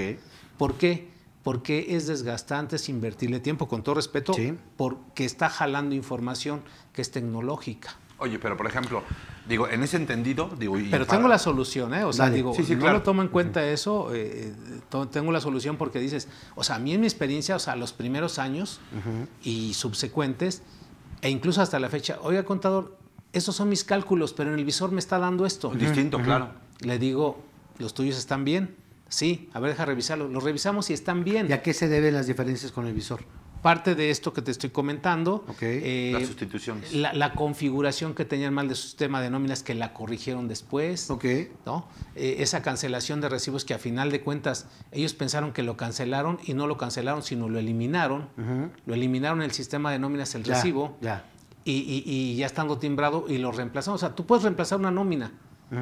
Vamos Pero si no la cancelas va a estar ahí pendiente. Bueno, todos esos detallitos, sí, claro. Todos esos detalles que cometes como errores por no tener un buen tutorial de cómo hacer las nóminas, ¿no? De un buen proveedor que te diga, oye, tienes esta problemática, esta es la solución. La verdad es que también los proveedores no te resuelven este tipo de problemas. No, pues es que al final de cuentas es tecnológico, no es tanto por la cuestión de cálculos o determinación de... Lo que pasa es que ellos son técnicos, ellos te dicen, no, mira, pues la instalación, la configuración básica, cómo hacer los reportes, o sea, son especialistas todos los proveedores. Pero ya en la parte esta de fondo, decir, oye, en la parte de la ley del impuesto a la renta, la aplicación de la ley, pues necesitas forzosamente del contador, del fiscalista, del auditor. Así es. Ahora bien, a final de cuentas, si nos trasladamos hace muchos años, pues las nóminas las hacíamos con base en los recibitos de nómina. Así es. Que Forte, Printafón, sí. Entonces era padrísimo, no te estás destapando memorias aquí, amigo. Sí. Y con su papel calca, que yo ya no veo los papeles calca, ¿no? Hoy en día se le llama escáner o se le llama fotos y las replica las veces que quieras. Entonces, a final de cuentas, ese tipo de recibos, tú para hacer tus validaciones, te ponías a sumarlo. O sea, lo hacías en una sumadora. ¿Te acuerdas que teníamos sumadoras de papel y ahí sumabas cuánto era el salario, cuánto decías, ok, vamos a validar el impuesto de la renta de ese mes? Hoy en día sigue siendo lo mismo. Esos FDIs que tú tienes, ya los definitivos, ¿sí? No importando que haya unos con errores y todo eso, los definitivos, tienes que identificar cuáles son los vigentes y cuáles son los cancelados. ¿Sí? Claro.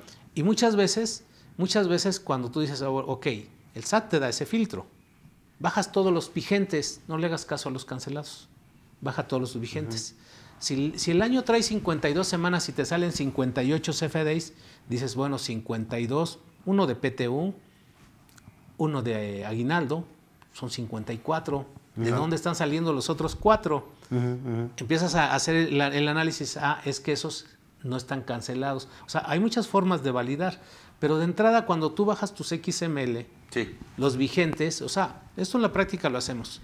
Tenemos ese sistema, tenemos aquí en CADEFI ese sistema que te descarga todos los FDIs y te los pone en Excel. Y ahí es donde te puedes dar el conteo de cuántos FDIs en Excel están tienes. Vigentes, sí. Así es. Entonces, por el default le pasa, ahí te vas a dar cuenta que hay 2 con la misma fecha, del 1 de marzo al 15 de marzo y del 1 de marzo al 15 de marzo 2021. ¿Qué está pasando ahí? Una duplicidad. Son diferentes. No, pues es lo mismo. Nada más aquí veo que se equivocaron en una prestación. Chécate cuál es el correcto. Claro. Te vas al pago y mira, aquí está el pago, al registro contable, este es el correcto.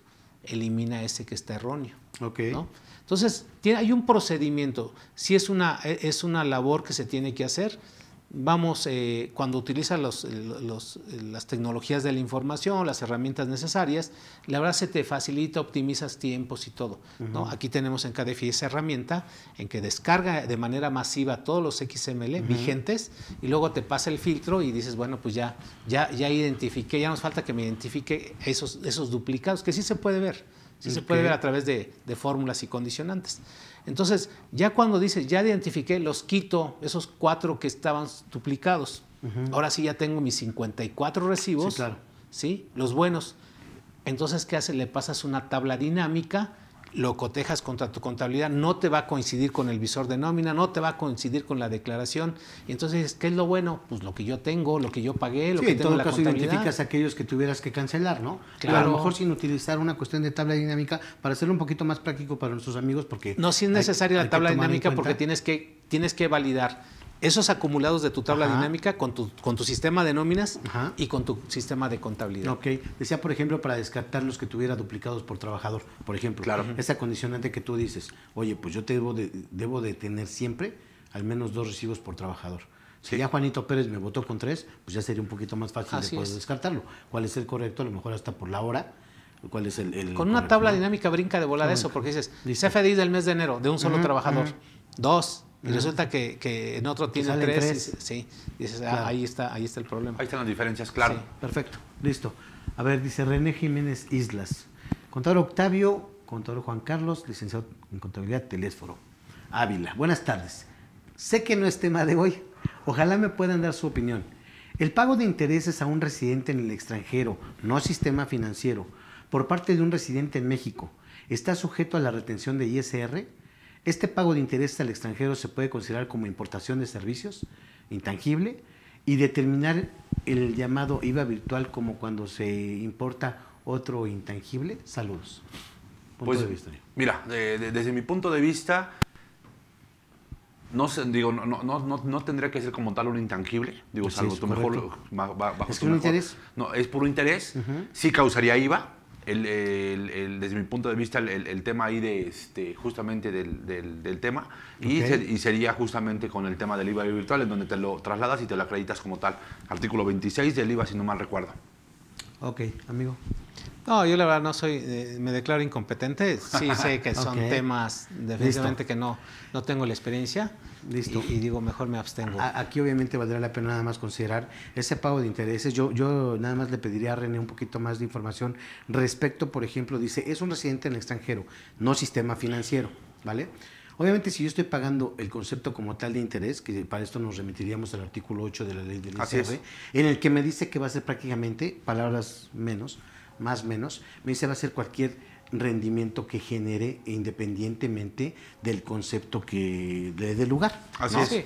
Yo la mejor recomendación, mira, aquí tenemos un grupo de expertos, el maestro José Antonio González Castro y algunos otros especialistas fiscales, y tenemos un servicio de consultoría, digo, la verdad es, para eso estamos también.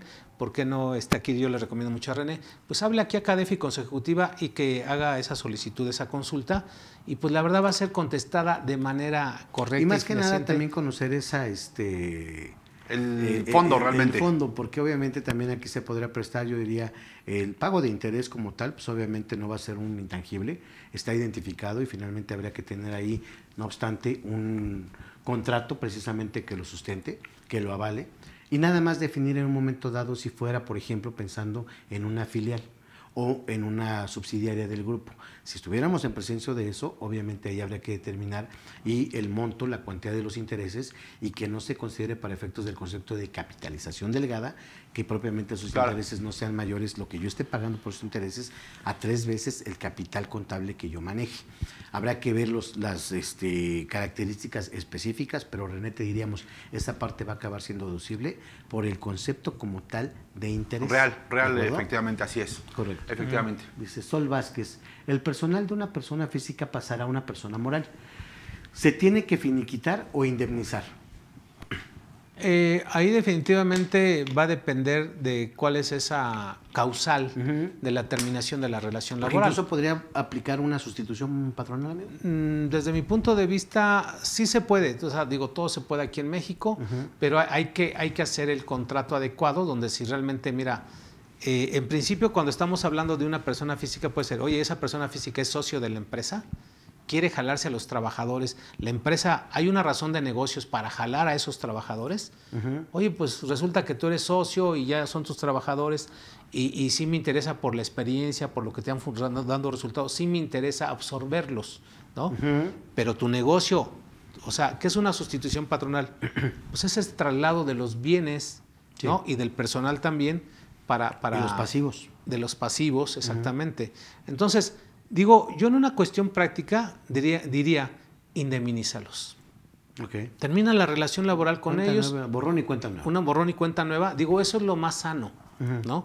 Para que la empresa, digo, bueno, pues haga una contratación limpia desde cero. Desde cero, exactamente. ¿no? Sí, no está arrastrando ahí cuestiones de años como tal. Ahora sí que apenas vas abriendo y ya traes un compromiso fuerte, ¿no? Así es, así es. Entonces, lo más sano es indemnizarlos, ¿no? Porque un finiquito es decir, oye, te voy a pasar trabajadores, pero con la sustitución, con la antigüedad, ¿no? Entonces, digo, finalmente eso sería lo ideal y yo creo que sería una buena recomendación, pero a veces en la práctica no es posible llevar a cabo ese tipo de situaciones. porque dices, mira, yo tengo la mayor voluntad de pasarle, de empezar con este negocio, luego te dicen los contribuyentes, ¿no? Los clientes, ya van por su segunda, tercera empresa y te dicen, conta, te juro por Diosito que ahora sí vamos a llevar esta como debe de ser, ¿no? Sí. Y resulta que empiezas por ahí y dices, oye, no podemos.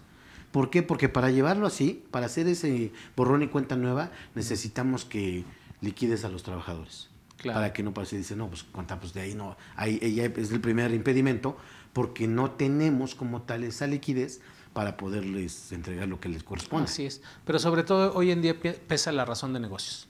Claro. O sea, ¿cuál es la razón por el cual quieres pasar trabajadores de una persona física a una persona moral? Independientemente de que pudiera hacerse una sustitución patronal aparente. Ok. ¿No? O sea, que sí se puede, pero ¿cuál es la razón de negocios? Claro, a lo mejor me dicen, pueden caber muchos supuestos.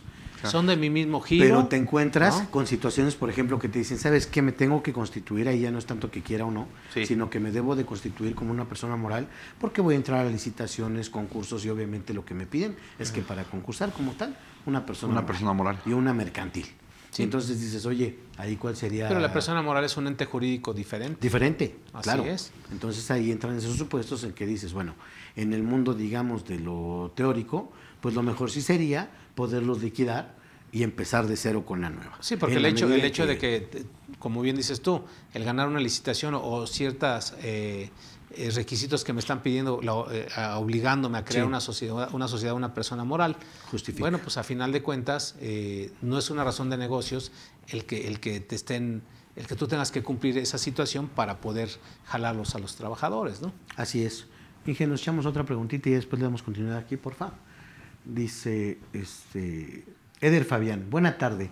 Pregunta, ¿para los patrones persona moral aún está vigente presentar la declaración anual o del ejercicio de ISR retenido por sueldos y salarios que se presenta en febrero y que establece el artículo 97, cuarto párrafo de la ley del ISR? Saludos a los panelistas. ¿El LADIM, no, amigo? Así es, LADIM no se tiene la obligación ya. No, ya no.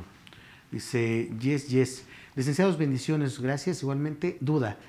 Entonces, ¿todo lo que se pague en nómina es deducible? Bueno, ahí ya tienes especificaciones. Sí, claro. ¿No? Digo, recordemos que en este caso todo lo que esté exento para el trabajador, en sus proporciones, ya sea en términos del artículo 28, fracción 30, si no me equivoco, hay una parte que es deducible y otra parte que está exenta, que dependiendo, si no me recuerdo los porcentajes, es 47 y 53%. 53%. ¿Vale? Que dependerá de que esas prestaciones hayan aumentado, se mantengan o aumenten. O aumenten, exactamente. O hayan disminuido con respecto al año pasado. Efectivamente, así es.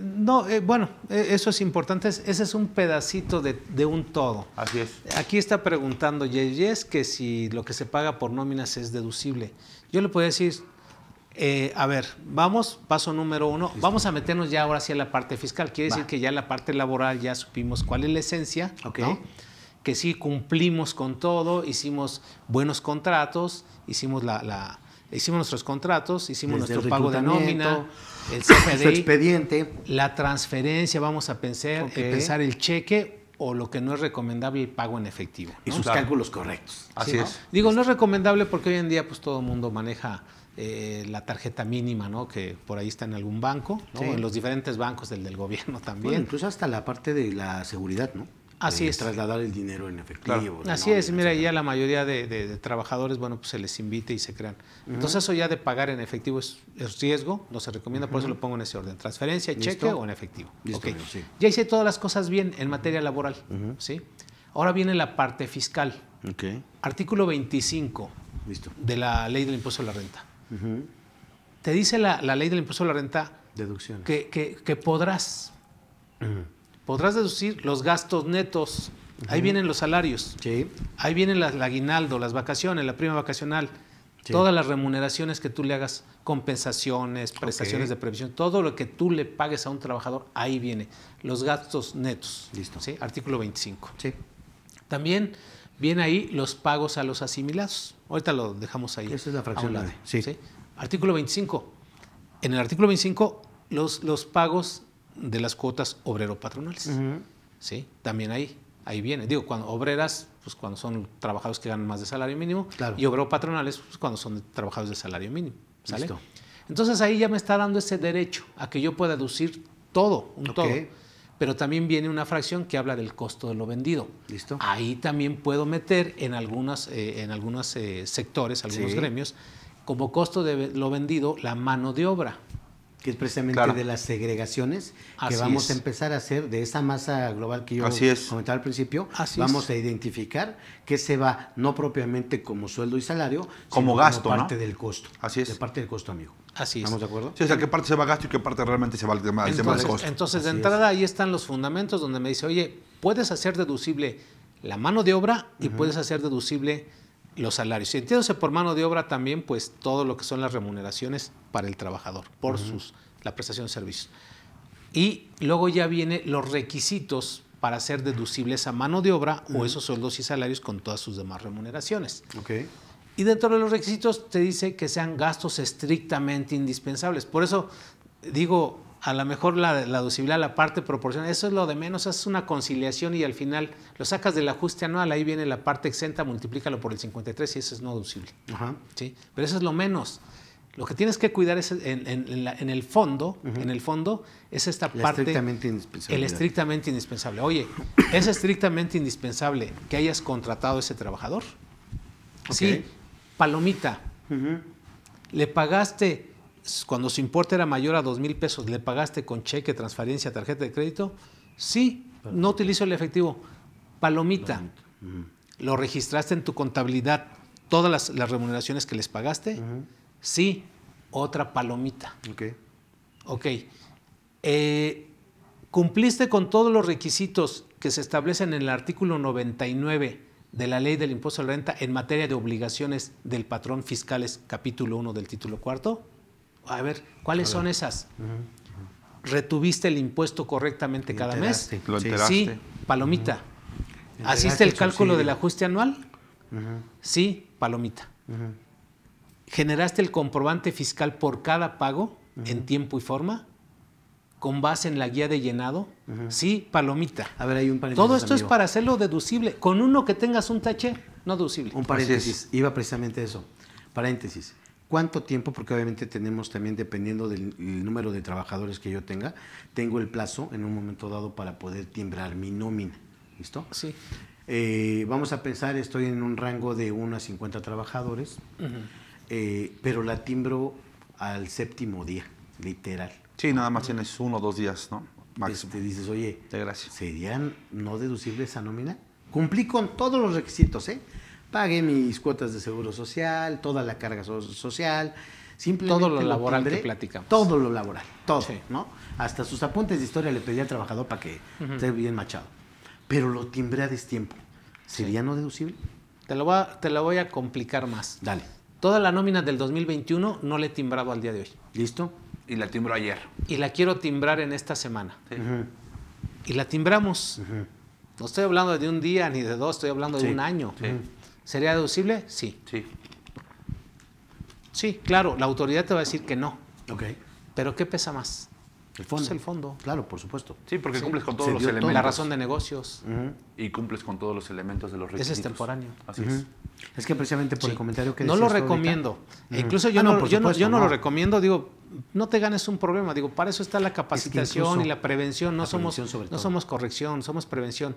E incluso la resolución miscelánea, esa opción que dice que un día, 2 días, yo nunca la he ocupado. No la recomiendo. Es más, yo les digo, ¿por qué no? Así como en el Seguro Social, que puedes dar de alta un día antes, Obviamente, claro. en la nómina también puedes generar tu nómina y timbrarla. Antes del pago. Así es. De hecho, en las nóminas planas, y yo creo que también para allá vamos, créeme, porque ahorita lo estamos observando con el pago provisional mensual, ¿no? Que te dice, oye, ya viene también precargado la parte de lo que tú pagaste y lo que va a aparecer como retención. Obvio, te da la opción que dice, a ver, yo de acuerdo al registro tienes que pagar tal retención, pero varía y me permite en el recuadro que dice retención considerada por el contribuyente, palabras más o menos. Entonces tú tecleas porque dices, sí, no aparece la segunda quincena. O sea, el monto que trae ahí de retenciones por salario es 22,500 pesos. Pero yo sé de antemano que fueron 39,700. Claro. Porque no está timbrada la nómina dentro del mes en ese... Y bueno, no la tengo timbrada. Entonces yo le pongo los 39,700. Y hasta me manda un mensaje, te recordamos, te invitamos que para evitar este tipo de diferencias, pues timbra la manito, ¿no? En tiempo y forma, en tiempo. Y lo puedes hacer previo. Entonces, la recomendación ahí sería que para esas nóminas, sobre todo las que son planas, sí vale la pena, pues finalmente es correr un proceso, amigo, la verdad. ¿Por qué no mejor las timbramos dentro, eso sí, dentro del mismo mes, para evitar cualquier diferencia con la autoridad? Claro. Y si la hubiera, por los que tú comentaste hace rato, por esas situaciones, pues identificarlas y corregirlas, pero es más fácil identificar y corregir 2, 3 trabajadores a que te tengas que chutar lo de 12 meses para identificar dónde está la diferencia, ¿no? Así es. Entonces eso sería una buena práctica, digo. Una recomendación también, mira, las nóminas deben ser perpetuas. Cada semana, cada quincena que tú pagas, timbras, se supone que ya no la tienes que mover. Se supone, correcto. ¿Sí? Y tienes cada mes también como una siguiente opción, ¿no? De decir, ya estoy haciendo mi ajuste mensual, valídalo. O sea, no te esperes hasta diciembre. Si ya estás haciendo tus ajustes, o sea, las alternativas que tenías es cada mes haz tu cierre mensual. Ahí vota tus diferencias, haz tus ajustes mes con mes. Si hay que hacer ajustes contables, si hay que hacer declaraciones complementarias, hazlas cada mes. Nunca te vayas hasta diciembre, ¿no? Y vamos a pensar que, porque realmente es una empresa que tiene muchos variables, esto, lo otro, un relajo. O sea, ahí lo que se recomienda es, pues, tratar de primero corregir a través del control interno, ¿no? Esos procesos para que las nóminas traten de hacer lo más apegadas a la realidad, ¿no? Y a final de cuentas, mira, ha sucedido, ahorita hablamos que el día de ayer fue el último día para cancelar aquellos recibos. Sí. ¿Y qué pasa si no los cancelé? ¿No los puedo cancelar en marzo, en abril, en mayo? Hasta te manda la propia actualización, la propia página antes de Yo presentar la pido propia los servicios declaración. de un auditor y resulta que el auditor en mayo, en junio, me dice, oye, ¿qué crees que están mal tus recibos? Sí, corrígelo. Sí. Hay que cancelarlos. Es una auditoría. Sí. Y hay que pagar diferencias. Okay. Creo que no Sí, es hasta creo las que que no te es lógico hacen que el para SAT la me, sociedad. Claro. o sea, la buena voluntad de decir, oye, pues, voy a meter una auditoría porque quiero estar seguro que las remuneraciones que hice, que pagué, Sean deducibles. sean deducibles. Cumplan con todo. Así es. Claro. Y revisó y efectivamente todo está bien, nada más fue la cuestión ahí de algunos recibitos. Hay que entender también que de acuerdo a lo que es la actividad de cada empresa, pues hay tantas variables como empresas existen. Claro. Ejemplo, el otro día nos llamaban y decían, oye, pregunta, bueno, 2 comentarios, ¿no? Decían, a lo mejor en este mundo ideal de la plática, la teoría, dices, oye, pues sí, valdrá la pena tener esa situación muy cubierta y a lo mejor semanal, quincenal, hacer esos ajustes, que sí se puede y es lo deseable, ¿de acuerdo? Es lo que debemos de buscar y el timbrado en tiempo y todo. Sin embargo, hay variables, por ejemplo, en el que dicen, ¿sabes qué? Juan Carlos se ve de viático. Juan Carlos es un trabajador de cierta empresa y resulta que ahorita le estás dando para viáticos porque sabe la siguiente semana se va a Cancún, ¿no? Y dices, pues ¿cuánto se le va a dar de viáticos a Juan Carlos? Pues a lo mejor se va de lunes a viernes toda la semana para allá. Dices, le vamos a dar 45,000 pesos, ¿no? Que es Por decir una antes cantidad. de que compruebe los viáticos. Antes de que Ok. compruebes los viáticos. Ahí, por ejemplo, dices, oye, Juanca, ya pasó una semana que viniste y no me has comprobado, o sea, Ya llegó diciembre y se le dio en y marzo. sigues con Sí, esa claro. parte, ¿no? Entonces dices, Sí. oye, no me has comprobado, se te entregaron 48,000 pesos, pero todavía no te apersonas. Y Juan Carlos dice, aguántame porque no tengo tiempo de entregarte. Es más, ya vuélveme a dar otra lana porque ahora me voy a Los Cabos, ¿no? En esa parte, por ejemplo, ¿qué efecto debe de tener las cantidades que yo le entrego a Juan Carlos previamente, precisamente para viáticos, y qué plazo tiene para comprobarlos? Hay 2 opciones. Uno, timbrarlo conforme se va dando. Mira, la guía del complemento te dice claramente, conforme le vas dando, velo timbrando, conforme te va comprobando, velo timbrando. Con la clave y de vamos a viático. pensar que no lo Así hiciste. es. Tienes hasta el 15 de febrero para hacer un timbrado anual de todo eso. De O todos sea, los viáticos. o puede ser Para que periódico. precisamente a Juan puede Carlos, ser. perdón, no se le pegue considere como un ingreso. Así es. Así es, pero todo eso es forma. Cuando hablamos del CFDI, para mí la verdad no me preocupa nada. Es forma. Si regresamos al fondo así en ese orden que les iba comentando, Ajá, sí. ¿no? Que ya les dije, el registro en la contabilidad, el pago con cheque, transferencia, etcétera. Estábamos hablando, dice, y aparte que hagas una retención correcta en términos del artículo 96, el 10º, etcétera, que hagas el ajuste anual. Y te dice otra muy importante, que hagas que hagas ese timbrado, pero más que nada para efectos legales que te sirva como un comprobante de pago. Ok. ¿Sale? Entonces, ahí se está materializando ya con ese compromiso, porque ahí ya vienen todos los elementos de lo que estábamos hablando de la relación laboral. Sí. Pero también te pide otro más, que es el solicitar la constancia, solicitar la constancia del Registro Federal de Contribuyentes. Oye, ¿qué dijimos? Y que lo anoten nuestros amigos, ¿sí? Constancia de situación fiscal.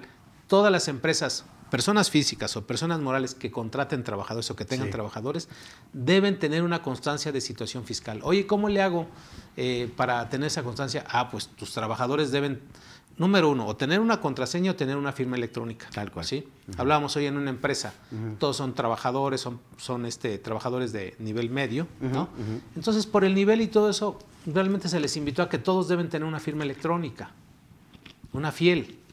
¿Por qué? Porque en ese nivel les va a servir mucho la firma electrónica. A veces le digo, oye, tramita tu firma electrónica. ¿Sabes para qué sirve?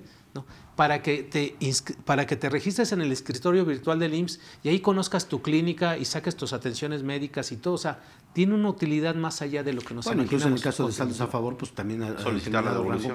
Pero imagínate, más que contributiva, también de una cuestión social. Que tú te registres con tu firma electrónica en la página del IMSS y que desde ahí tú tengas acceso a saber cuál es tu consultorio, quién es tu médico, sacar una cita. Digo, yo a varios trabajadores les he apoyado para que lo hagamos y de esa manera ya tienen en el escritorio virtual esa facilidad. No es contributivo, pero hay que verle los beneficios. Y tarde que temprano, la firma electrónica todo lo va a tener. Ahora bien, entonces, con esos requisitos vienen dos más importantes que también son de fondo. Aquí lo que estoy hablando son el fondo. Ya dije, el CFDI es la forma. Pero del fondo, esto que le listé, la ley te dice en ese artículo 27 claramente que cuando tú pagues salarios debes tenerlos inscritos en el Instituto Mexicano del Seguro Social. ¿Y cuándo? Desde el primer día que te prestaron el servicio. ¿Qué sucede? Muchas veces ya llevan 8 días, 15 días y no los has dado de alta. Y los das de alta en el IMSS a partir de un mes o de X fecha. Bueno, regularmente es dentro de que estés en el rango de los 5 días que te permite la retroactividad, ¿no? Sí, pero en algunas empresas, ¿qué crees? Los dan de alta desde el primer Los dan de alta desde la tercera nómina o desde el mes. No, pero pues ahí te expones a que te genere un riesgo de trabajo y pues te va a salir muchísimo más caro. Pero vamos a pensar que no pasó nada. Oye, ya lleva 3 semanas, ya lleva un mes. Y lo di de alta con fecha 1 de abril. Ya pasó todo marzo y lo di de alta con fecha de abril. ¿Sí? Entonces ahí obvio que te dice la ley, o sea, lo que voy es a este artículo de fondo, que los tengas inscritos ante el Instituto Mexicano en términos de la ley respectiva. Obvio que si no lo haces, por ahí pudieras tener un problema. O sea, el SAT te diría, oye, no es deducible porque los diste de alta después de cierto tiempo. Claro, tú pelearías, dices, oye, pues házmelo deducible desde el momento en que lo di de alta y ese mes o esos 8 días que no lo tenía vigente, que a veces a mí me ha tocado darles la orientación, pues mándalo a no deducible, todos esos salarios que no cumpliste con ese requisito de la afiliación, ¿no? Mándalo a no deducible, juégatela y a partir de que ya lo tienes afiliado, en ese momento ya lo deducible, porque a partir de ahí ya empezaron a timbrar, entonces tiene que cuadrar, ¿no? Y si no lo haces así y lo registras como sueldos en tu contabilidad, al hacer un cruce, pues por ahí va a votar también. ¿Sí? Entonces, esos requisitos de fondo, que son los más importantes, y complementando con ese que comentabas también, subsidio para el empleo. Que cuando les corresponda subsidio para el empleo, se lo pagues. Claro. ¿Sí? Se lo pagues. Entonces, si toman en cuenta, fíjate, aunado a esto que decía Yes, oye, y entonces el pago de la nómina es deducible. Pues es nada más, chécate todo esto que te acabo de decir, aunado a lo del artículo 28, fracción 30. Sí, claro. Digo que ahí la proporción y que justamente ahí viene también otra pregunta que va encaminada a que cuáles son los fundamentos. Ya, más que dicho, todos los fundamentos en el tema de la materialidad del tema de la relación laboral, ¿no? Y que Así son deducibles. Sí, la verdad. Entonces yo le doy más importancia a la Ley Federal del Trabajo, a esta parte del artículo 27, 25 y 27, ¿no? Artículo 99. Y esa conciliación que tienes que hacer es como cuando la parte de los automóviles, una es deducible y otra no es deducible. Y la gasolina, haces una conciliación, tú registras en tu contabilidad todo a combustibles, todo a depreciación, contablemente, pero fiscalmente identificas un porcentaje y el que tú ya tienes determinado, eso lo mandas a uno deducible. Así lo mismo pasa con con este tipo de remuneraciones, todo lo vas a mandar al gasto contablemente, salarios, aguinaldo, vacaciones, grabado y exento, todo lo mandas al gasto, ¿no? Claro. Y entonces aquí lo único que vas a hacer es la parte exenta que tú tengas identificada de todas esas remuneraciones, multiplícalo por el 53%. Eso lo sacas del ajuste anual. Claro. Y eso es una partida contable fiscal, nada más. O sea, no confundirse, tú haz todo tu timbrado normal, haz todos tus contratos bien y haces tu contabilidad normal. Perfecto. ¿No? Sí, sí, sí. Dice aquí otra pregunta, dice Adriana Alba. Hola, buenas tardes. ¿Qué operaciones son las que debo evaluar entre intercompañías para saber si la empresa, persona moral, está obligada a presentar DSIF? La DSIF, que en este caso son las operaciones de partes relacionadas. Pues mira, básicamente las operaciones deben ser desde préstamos, operaciones que tengan entre ellas como arrendamiento, propiamente podrá ser venta de bienes, prestaciones de servicio como tal entre esas partes relacionadas. Digo, un sinfín de actividades de las cuales integra justamente esta parte relacionada, ya sea entre persona moral que pertenezcan al mismo grupo o entre personas físicas que intervengan justamente en este proceso. Que recordemos que cambio para este año es que ya no nada más en cuestiones de precios de transferencias se considera como parte relacionada las del extranjero, sino también las nacionales como tal. Entonces, ahí si gustas, con mucho gusto también te puedes poner en contacto con la capacitadora para que te puedan dar algún tema, pues de alguna asesoría en materia justamente de precios de transferencias. Listo. Dice Vira Hernández, fundamento de la materialidad de la relación laboral. Pues justamente todos los que ya dio el licenciado Telésforo, en donde básicamente no nada más es solo artículos, ¿no? Sino es varios artículos los cuales pues comprenden justamente este tema de poder darle materialidad a cada una de las operaciones y la razón de negocios del tema de la nómina, ¿no? Particularmente. Sí, déjame darle la respuesta sí. completita. Va a ser Listo. asesoría gratis en Ya vivo estás. y a todo color. Por esta no suena la caja. Sí, y que lo hagan viral, ¿no? Listo. Okay. Fundamento de la materialidad. Artículo 8, trabajador. Okay. O sea, debe existir un trabajador. Concepto como tal. ¿Sí?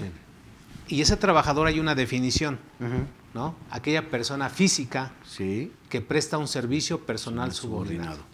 A una persona física o moral. Ese es o sea, bien lo dijiste de una manera perfecta. O sea, el fundamento es todas las normas de trabajo. Okay.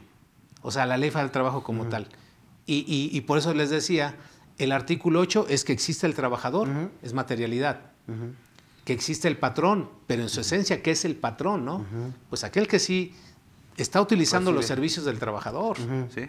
Aquel que le está pagando un salario, ¿no?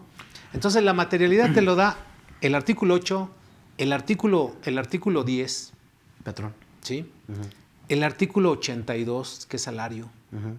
El 84, cómo se integra, ¿no?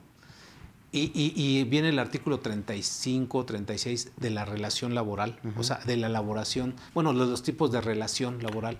El 25, que es el contrato de trabajo. O sea, son varios artículos los que te van a dar esa materialidad, pero a todo eso auméntale o cúbrelo con algo que se llama bitácora. Fíjate que eso en el artículo 20, o sea, si vas y lo encajas en el artículo 20, ahí te habla de la relación laboral, ¿no? Sí, en donde hay una prestación de servicio. ¿Y esa prestación de servicio qué es? ¿Cómo la materializas? A través de una bitácora. Estoy pensando, por ejemplo, en aquellas empresas familiares, en las que realmente, o sea, es real el que puede estar trabajando en la misma empresa, a lo mejor la esposa, el hijo, que realmente desarrollan actividades que sí trabajan, cumplen un horario, que hay una subordinación. Porque también por el otro lado, precisamente como para tener los dos polos, está la otra en la que dices, esa parte que tú comentas, pues sí existirá lo que es el contrato, existirá lo que es el timbrado, el pago, se cumplirá con ciertos requisitos, pero propiamente esa persona jamás toca la empresa, nunca va a la empresa. No tiene esas funciones en la empresa. No tiene función, así es. Nunca las tiene. Entonces es una línea muy delgada que finalmente yo creo que lo que viene a robustecer toda esta parte de lo que comentas en cuestiones, dijiste 6 artículos mínimo, ¿no? Dices, pero todo se viene a robustecer precisamente a través de esos controles físicos o bitácoras que realmente me van a permitir decir, oye, es que sí desarrolla esas labores. Claro. Y incluso, digo, podemos citar mucho la capacitación a que estás obligado, o sea, capacitación para las actividades que va a desarrollar. El que es sí parte de asista. una materialidad, porque a lo mejor dices, oye, pues tengo trabajadores, soy aviador, tenemos ahí aviadores y no les capacitamos, sí los tenemos ante el Seguro Social, o sea, nada más para efectos de que se pensionen, digo, eso no vas a poder defenderlo. Por eso decía, la esencia está en la ley para el trabajo, pues hagamos las cosas bien, ¿no? Que ahí, ojo, digo, la verdad es que muy pocas empresas tienen instauradas dentro de las empresas realmente una comisión de capacitación y adiestramiento, ¿no? Entonces, habría que ver justamente que sí se instaurada justamente esta comisión de capacitación y adiestramiento y que tenga un programa real sobre esta capacitación que se le tiene que dar a los trabajadores. La comisión para el proyecto de utilidades, no, PTU. Son varias. Sí, que ya se viene ahorita, ¿no? Para la antigüedad y escalafón de los trabajadores, o sea, todo eso es parte de una materialidad. Pero digo, no podemos decir que nada más es un artículo, es todas las normas de trabajo. Y a eso inclúyele las condiciones de trabajo, ¿no? De acuerdo. Ahorita, por ejemplo, dices, bueno, y aprovechando ese comentario ahorita que decimos de lo de la PTU, decíamos, dentro de esa masa completa que aparece ya precargado en lo que es la declaración anual, entrando, digamos, ahora sí ya a la cuestión de formato. Claro. Dices, bueno, voy a empezar por separar a lo mejor la parte de la PTU, pensando, por ejemplo, amigos, en que yo tenía cierto personal con el esquema de subcontratación.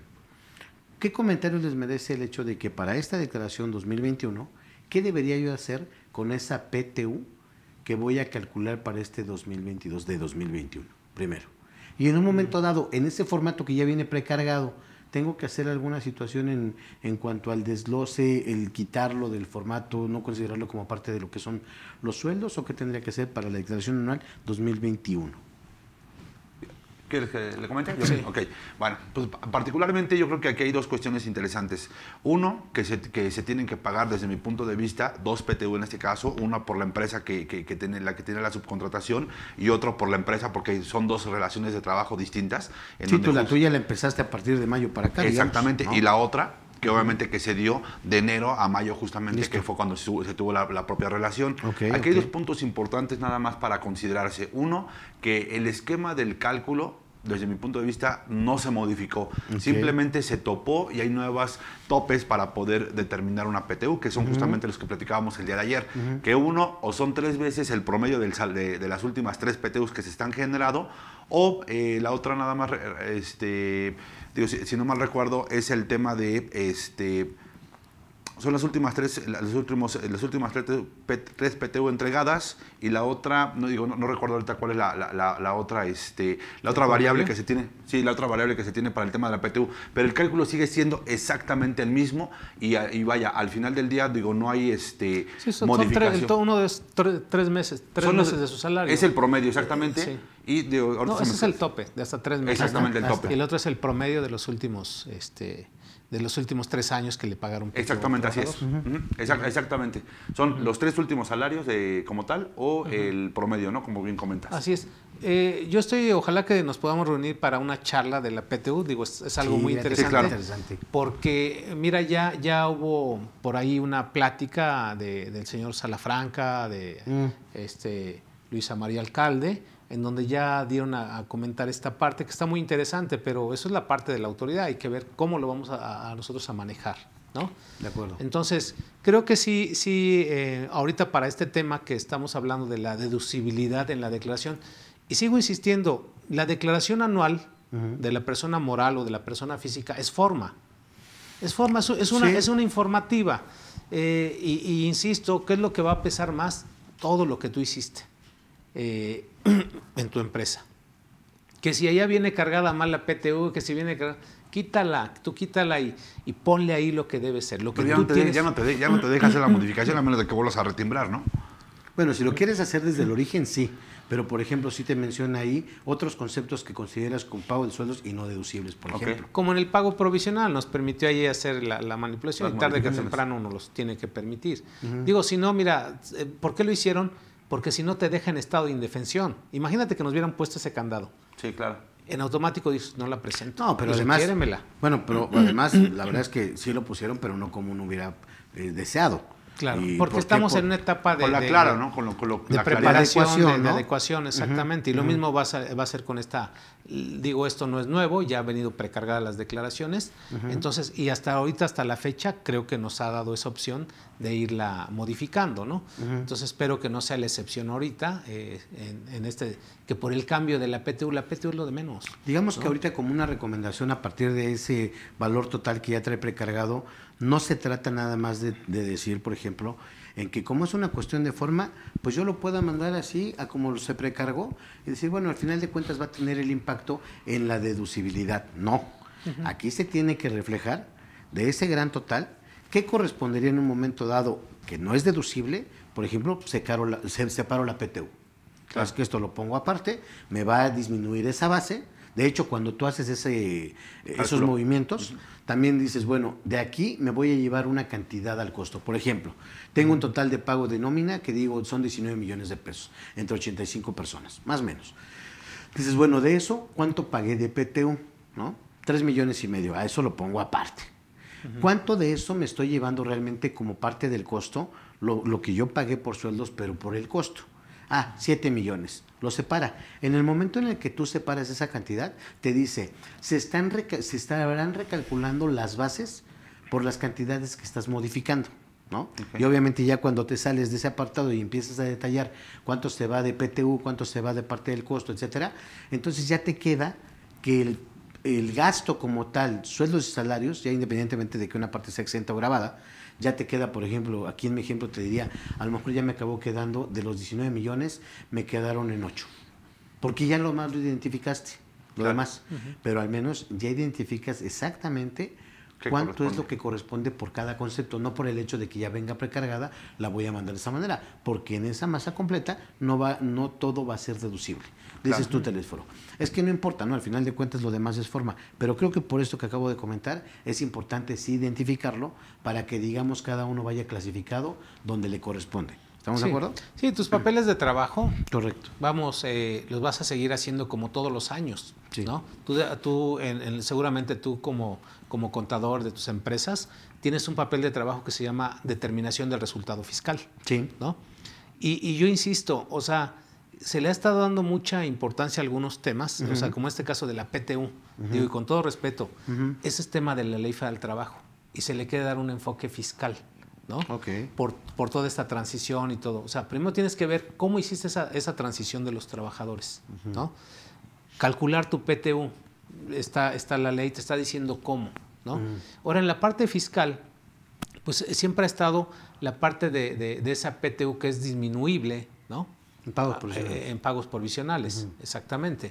Sabemos que es no deducible, toda esa PTU que pagas, que una parte está exenta. O sea, no le veo cambios, sinceramente, en la parte de los salarios, ¿no? Pero creo que lo más importante es, pregunto yo, ¿cuántas empresas, y hago esta pregunta con la intención, ¿cuántas empresas realmente pagan PTU? Son las pocas. Todos los pymes seguramente que no pagan PTU. ¿Sí? Entonces estamos preocupados por un tema en que yo veo en las redes sociales y que la PTU y dije, bueno, ¿y por qué no te preocupas por otras cuestiones más importantes, ¿no? Y ahora, ¿por qué? ¿Por qué también lo comento? ¿Cuál fue la intención de hacer la reforma el 23 de abril? Se identificaron 5 millones de trabajadores que iban a pasar a una relación formal. Y solamente pasaron 2.700.000. ¿Sí? Arribita de la mitad. Entonces, ¿qué está pasando? No fue lo que se esperaba. No fue lo que se esperaba. Se van a tener que hacer adecuaciones. Y te digo, y insisto, en esto de la PTU se le está dando mucho la importancia de cuánto es lo que va a hacer. Es como lo del reciclo. Lo del reciclo también se le ha dado mucha importancia y realmente yo digo, espérame, es que esto no es una estrategia. Simplemente el que quiera tributar bajo ese régimen, pues hágalo. ¿Qué es lo que buscó el fisco en todo esto? Desde mi punto de vista, bien analizado, desde mi punto de vista, lo que buscó el SAT fue simplemente que se reestructuraran las empresas al deber ser. ¿Cuántos no habían con prestanombres, con el beneficiario controlador, que ahora ya es la figura, y todo eso? Y que han sacado muchos temas. Y los cursos del reciclo siguen estando ahí. Digo, oye, ¿a poco no era fácil identificar quiénes son las personas que sí pueden ser de ese régimen, ¿no? Bueno, en principio también incluso fíjate que comparto el punto de que no logra su objetivo, porque como parte de la exposición para crear ese régimen dicen, pues obviamente que se meta en la formalidad. Yo no he visto, no conozco a un solo contribuyente que a partir de ese régimen diga, oye, yo era informal, yo sabes que ya ahora sí necesito bancarizar mis centavos, decir, oye, voy a tomar la opción del reciclo como persona física. Y en cambio, las experiencias que hemos tenido como personas morales, que no finalmente de entrada era obligatorio, pero que a lo mejor eventualmente pudieron haber hecho alguna situación concretamente de que yo pudiera ser socio de otra persona moral, yo integrante de esa persona moral, y me sacaba del reciclo, ¿no? Hoy se dan de topes porque dicen, oye, yo estaba acostumbrado a pagar 3,000 pesos más o menos, es real, 3,000 pesos de impuesto. Pero ahorita con esta parte de que se va a la acumulación del ingreso, ¿no? Lo que comúnmente llamamos como flujo de efectivo, dices, oye, pues ahora ya me resultó contraproducente porque me salió mi pago provisional de 50,000 pesos. Pues sí, porque ahora vas a pagarlo sobre una cantidad real, entre comillas, a lo que pasó de acuerdo a tu acumulación de ingresos llamado flujo de efectivo, ¿no? Entonces, oye, pero que hayas visto que a partir de ese cambio se sumó más gente a ese régimen de la informalidad, francamente no. Así es. ¿No? Mira, perdón, hay una pregunta muy interesante que sí me gustaría, digo, es materia un poquito no deducibilidad de Seguro Social.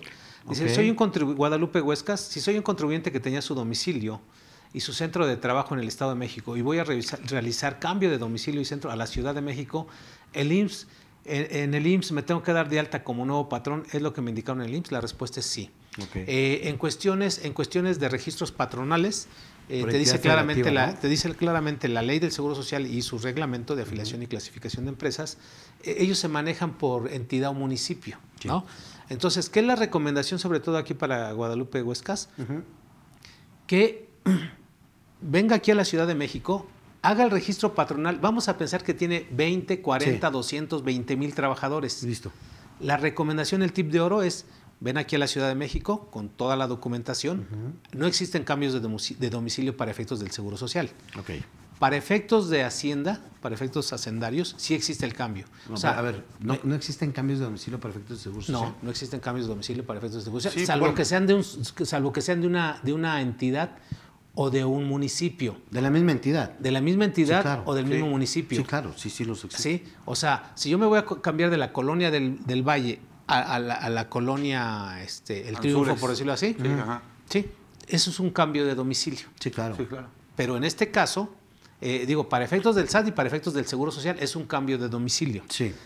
Para efectos de cuando ya te cambias de municipio o de entidad, claro, no existen los cambios de domicilio para efectos del IMSS. No tienes que dar el registro patronal. ¿Cuál es el tip? El tip que le voy a dar es, vienes a la Ciudad de México y registras al patrón, o sea, al mismo patrón, la misma empresa, la registras acá porque no existe el cambio de domicilio. Sí. La registras con un trabajador.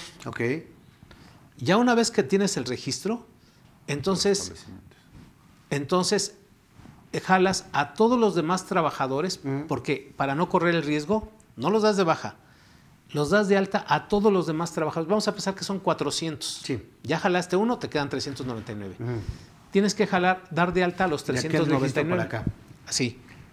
Y ya una vez que ya los tienes registrados, que no hubo rechazos, porque ya ves que lo haces a través del ITSE o lo haces a través del dispositivo magnético, ya una vez que tienes ya los 400, y ojo, a lo mejor dices, oye, 3 no me los pudieron dar de alta.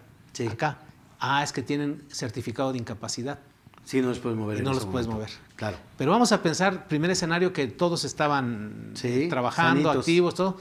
Los jalas y los das de alta para acá. Ya una vez que estás seguro, todo esto lo haces en un lapso de 5 días. Ya los tienes asegurados. Sí. Ya llevas 2 días en que hiciste este procedimiento. En un día hiciste la alta patronal y en otro día jalaste a todos los trabajadores. Ahora sí que ya estás seguro que están los 400. Presenta la baja, porque ya tenía 5 días, presenta la baja de los 400. Y cancela el registro patronal de ella. Listo. Ese es el tip de oro porque si no lo haces así, muchas veces dan de baja ya a los trabajadores. Sueltos.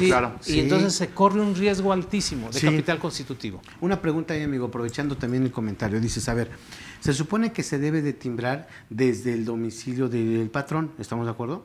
Vamos a pensar, Yo soy una empresa que tiene presencia a nivel nacional y para hacerlo práctico tengo tanto en Toluca, Ciudad de México, Guadalajara, Querétaro y Monterrey. Tengo plantas en cada una de esas entidades. Pero resulta que la nómina la timbran en el corporativo de aquí de Ciudad de México. Toda la nómina. ¿Con qué código postal debe de salir esa nómina timbrada? ¿La que se realiza aquí en la Ciudad de México o por cada entidad donde tengo físicamente a los trabajadores? Es por cada entidad. Listo. Es por cada entidad. Perfecto. Y además Código porque lo van a casar con el código postal también de cada trabajador. Exactamente. ¿No? Entonces dicen, oye, pues si los timbras con todos aquí de la Ciudad de México y los trabajadores tienen diferentes códigos postales, pues va a chocar, va a decir, oye, espérame, ¿cómo está eso? Y es que regularmente, perdón, pasa eso. a veces pasa eso, o es muy común, porque dicen, pues mira, es que el corporativo está de este lado. Sí, pero tú parametriza para que todos esos timbres salgan como si lo estuvieras timbrando en cada una de las plantas que tienes los trabajadores donde están prestando el servicio. Que voy a hacer un comentario así también especial. Mira, eso no sería motivo para una no deducibilidad. Porque, ejemplo, la ley del Seguro Social establece una obligación, que los des de alta a los trabajadores, que los afilies. Bueno. ¿Cumpliste con la obligación? Sí. O sea, porque eso se utilizó muchas veces en muchas empresas, decir, oye, yo tengo aquí el corporativo, desde aquí los doy de alta, de aquí pago las cuotas, aquí todo, ¿no? Todo este problema más bien va por los impuestos estatales. En principio, sí. Que obligan casi a que tengas un centro de trabajo en cada ciudad y que pagues allá y tener una administración, o sea, tener 20 administraciones, 15 que es una carga total. Digo, aquí también valdría la pena decir, oye, ¿estoy cumpliendo con la obligación en materia de Seguro Social? Sí, pagué cuotas, en Seguro Social no tendrías problema. Sin embargo, las autoridades locales son las que dicen, no, es que aquí también tienes que pagar, pues te lo pago. No, pero yo creo que también tienen cosas de fondo, amigo, digo, con todo respeto, pero digamos que también para identificar, digo, no dejarlo tan a la simpleza, el hecho de que no pasara no, por cuestiones de viáticos, por cuestiones de riesgo de trabajo. Oye, cabrón, ¿tú qué andabas haciendo aquí en Querétaro? Pues sí, pides el permiso temporal, no pasa nada. Trabajo. Así es. ¿Sí me explicó? Sí. Oye, ¿y por qué te accidentaste o te pasó algo en Guadalajara? Pues es que aquí trabajo. ¿Sí? Cosa como, sí, lo mejor es, conservadoramente, es crear tus centros de trabajo, tener tus establecimientos dados de alta en el SAT, desde ahí timbras, desde ahí pagas. Todo lo dispersas de aquí, o sea, a final de cuentas la banca es nacional. Claro, así es. Claro. Listo, pues los últimos comentarios, amigo, porque prácticamente ya nos echamos ya las 2 horitas. Se fue muy rápido. Por favor, amigo, ¿alguna recomendación para tener precisamente esta deducibilidad de las más que ya has comentado, ¿no? Pues sí, yo creo que la recomendación es que chequen bien todos sus expedientes laborales, ¿no? Chequen la actualización, porque es importante que actualicen su sistema de nóminas por la versión del 3.3 al 4.0 en materia de nóminas. Tienen que actualizar todas las empresas, personas físicas o personas morales, tienen que actualizar su sistema de nóminas porque tenemos hasta el 30 de junio, si no mal recuerdo, para seguir en esta convivencia, ¿no? Entonces, adelantarse, tener los expedientes, tener un buen sistema de nóminas, la constancia de situación fiscal y con respecto a los papeles de trabajo, que eso los puedes hacer en Excel, ¿verdad? Para poder determinar correctamente esa deducibilidad de los salarios. Muchas gracias, amigo. Pues simplemente ahí, abonando un poco más al comentario de Telésforo, pues básicamente que las revisiones o justamente este tipo de correcciones lo hagamos de manera mensual y evitar pues obviamente que hasta el último estemos haciendo las correcciones a un periodo pues obviamente que más bien nos agarra junto con las declaraciones mensuales y estar revisando meses anteriores. Creo que la prevención o la detección de errores de manera mensual nos puede evitar pues muchos dolores de cabeza, ¿no? Hay que ser preventivos y no correctivos ya cuando tenemos el problema. Totalmente de acuerdo, amigo. Muchísimas gracias. Bueno, yo nada más para despedir el programa les diría como una recomendación es tomar en cuenta mucho las recomendaciones que hicieron nuestros compañeros de fondo, desde lo que es el inicio de la relación, armar esos expedientes y timbrar la nómina en la medida de lo posible dentro del mismo mes. Precisamente para que la evaluación pudiera ser más corta, ¿no? Tenga pueda determinar yo esas diferencias. Y bueno, básicamente empezarlo a implementar a la voz de ella. Muchísimas gracias, de verdad pasen muy buena tarde. Agradezco aquí al ingeniero Pepe, a Jonathan, y también hace ratito que comentabas de las chicas de la Fuerza de Ventas, también quiero darle el agradecimiento a una persona que regularmente cuando terminamos aquí las charlas nos da de cenar. y nos da de cenar muy rico. Muchas gracias, Luisa. Y yo sé que me está oyendo porque anda por ahí atrás. Muchísimas gracias, pasen una buena tarde. Los esperamos la próxima. Muchas gracias, buena tarde. Hasta luego. Hasta luego.